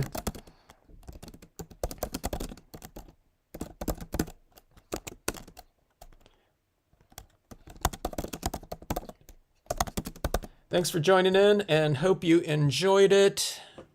And I will get these pieces formatted, and I'll take a picture and post it somewhere. Some of these things I'm going to add on a little bit more to somewhere, like this one especially. This one right here, I've cut down to from 11 inches across. I cropped it because I want to be able to mat it on some things. So I'll get this matted and whatnot, and we will see what these ones look like in the end result and card formatted. Because they really did need some formatting like that too. So I don't know, on something like this, you can even, with these kind of silvery, crystally types of things, you could even mat it on, a little piece of, silver on the outside would kind of be interesting. Just a kind of a thin kind of border like that, but the like little white in between or something like that would be kind of interesting, to emphasize those little shimmery crystals on there. So it might be interesting. I don't know. Might need a little bit more little shimmer in here somewhere in there to hold up against that type of frame. But I don't know. We'll figure it out here.